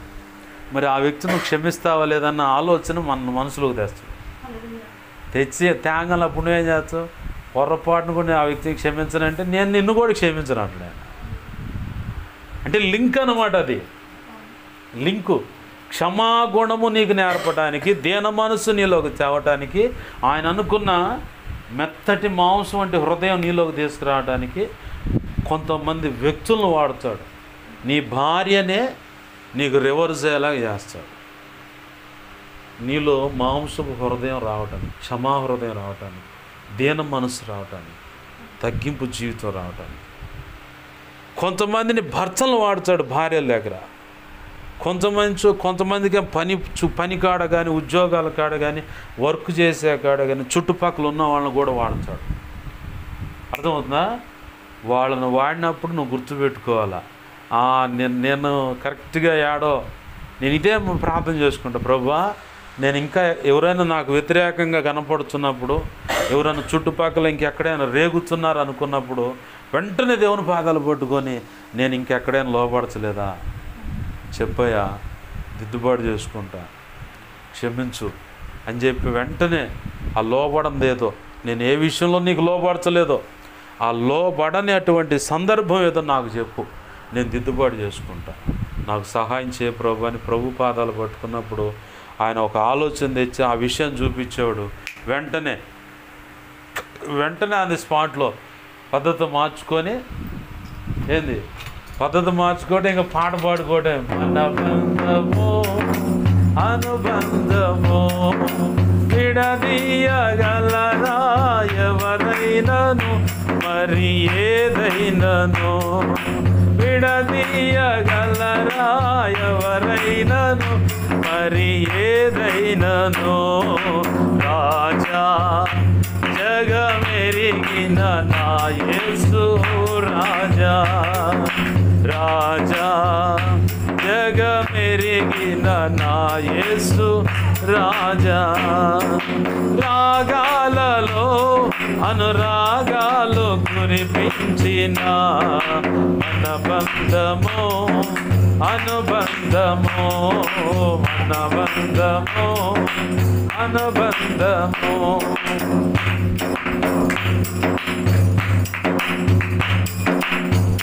సియోను శాలేము మన నిత్య నివాసము, చేరుటయే నా ధ్యానము, ఈ ఆశ కలిగి యుందునే.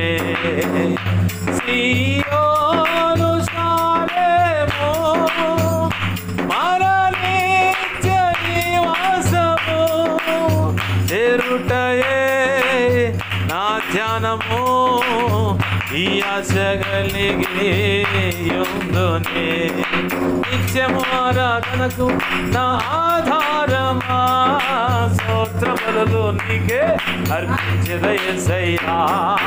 నిత్యము ఆరాధనకు నా ఆధారమా, స్తోత్రములు నీకే అర్పించెద యేసయ్యా. ఆమేన్, హల్లెలూయా. ఏమే ఇహట పాడుకోవటమే, దిద్దుబాటు చేసుకుంటే ప్రభు గొప్ప కృప మనం అనుభవించగలుగుతాం. ఆమేన్, హల్లెలూయా. ప్రభునందు ప్రియమైన దేవుని బిడ్డలారా, ఈ ఆన్లైన్లో ప్రభు చెబుతున్న మాట, ఆయన తగిన సమయం ముందు మిమ్మల్ని హెచ్చించున్నట్లుగా, ఎలా ఆయన బలిష్టమైన రెక్కల కింద దీన మనస్కులమై, తొందరపడదు. దీన మనసు గలవాడు తొందరపడడు. ప్రభు సమయం ఉంటుంది, ఒక సమయం ఉంటుంది. ఆ సమయంలో ఖచ్చితంగా నన్ను హెచ్చిస్తాడు. నా ప్రభు నిర్ణయించిన ఆశీర్వాదం నాకు ఇస్తాడు. అది ఎవడు కూడా ఆపలేడు. ఇక అంతే. ఎవడు ఎన్ని అడ్లు పెట్టుకుని ఆయన ఒకటే మాట అంటాడు, ఇదిగో నీకు ముందుగా నేను పోవచ్చు, మెట్టగా ఉన్న స్థలములను సరళము చేసి మార్గము సిద్ధపరుస్తాను. ఆమేన్, హల్లెలూయా. ఇనుప గడియలు సైతం పగలగొడతా నీకోసం. అప్పుల బంధకాల్లో ఉన్నవా, రహస్యం మందు దాచబడిన నీకోసం దాచబడిన ధనాన్ని బయటకు తెస్తా. ఎలానో తెలుసా? నిన్ను పోషించడానికి పాపాత్మలు దాచిపెట్టిన ధనాన్ని నీకు ఇస్తానంటాడు. ఆమేన్, హల్లెలూయా. ప్రసంగిలో ఉంటుంది ఆ మాట. పాపాత్మలు అంటే నిన్ను పోషించడానికి పోగేసుకున్న ధనాన్ని ఏంది, దేవుని యందు భయభక్తులు కలిగి జీవనం కొనసాగిస్తున్న వాళ్ళని పోషించడానికి పాపాత్ములు, దుర్మార్గులు కూడేసుకుని ఉంటారు ధనం. అది మొత్తం తెచ్చి నీకు ఇచ్చేలా చేస్తాను. ఆమేన్, హల్లెలూయా. రండి ప్రార్థన చేసుకుందాం, దేవుని పాదాలు పట్టుకుందాం. తొందరపడొద్దు. దేవుని పాదాలు పట్టుకొని దేవుని పాదాలు పట్టుకొని ప్రభువుని అడుగుదాం. ప్రభువా, నాకు సహాయం చేయండి. ఇదిగో దేవా, నీవు తగిన సమయం మందు హెచ్చించినట్లుగా, నీవు హెచ్చించే సమయం ఒక రోజు ఉంది. దానికి తగ్గట్లుగా తగిన సమయంలో మేము హెచ్చింపు పొందినట్లుగా దీన మనస్కులమై నీ బలిష్టమైన చేతుల కింద దీన మనస్కులమై నీ పాదాల సన్నిధిలో కనిపెట్టేలాగా కృప మాకు అనుగ్రహించయ్యా అంటూ ప్రార్థన చేద్దాం. ప్రార్థన. ప్రేమగల మా కన్న తండ్రి యేసయ్యా, నీకు వందనాలు, కృతజ్ఞతాస్తుతులు మా ప్రభువా. ఇదిగో తండ్రి, విన్న వాక్యం వ్యర్థమైపోకుండా మా హృదయాల పదిలపరచండి. ఇదిగో దేవ, ఎంతమంది ఈ వాక్యం వింటున్నారు అయ్యా, ఇదిగో తండ్రి, ప్రతి ఒక్కరిలో నువ్వు అనుకున్న కార్యం యేసు నామములో జరుగునుగాక. ఇదిగో తండ్రి, ఫలభరితంగా మార్చబడునుగాక. నీ వాక్యాన్ని హెచ్చించుకుంటున్నావు, నీ నామాన్ని ఘనపరుచుకుంటున్నావు. ముందున్న సమయాన్ని నీ చేతులకు అప్పచెప్పుకుంటూ యేసయ్య ఉన్నతనంత శక్తిగల నామమును అడిగి వేడుకొని ప్రార్థిస్తూ అయ్యా, విన్న వాక్యాన్ని బట్టి నీ బిడ్డలు నీ పాసన్నిధిలో అయ్యా కనిపెడుతుండగా ప్రతి విషయాన్ని తేటపరిచి బోధించు దేవా. నీవే సిద్ధపరచమని, నీ కార్యములు జరిగించమని యేసయ్య ఉన్నతనంత శక్తిగల నామమును అడిగి వేడుకొని ప్రార్థించి సమస్తం పొందుకొని వీళ్ళందరినీ దీవించి ఆశీర్వదించి చేతులకు అప్పచెప్పి నేను మాయంపరుచుకుంటాం మా తండ్రి. ఆమేన్, ఆమేన్, ఆమేన్.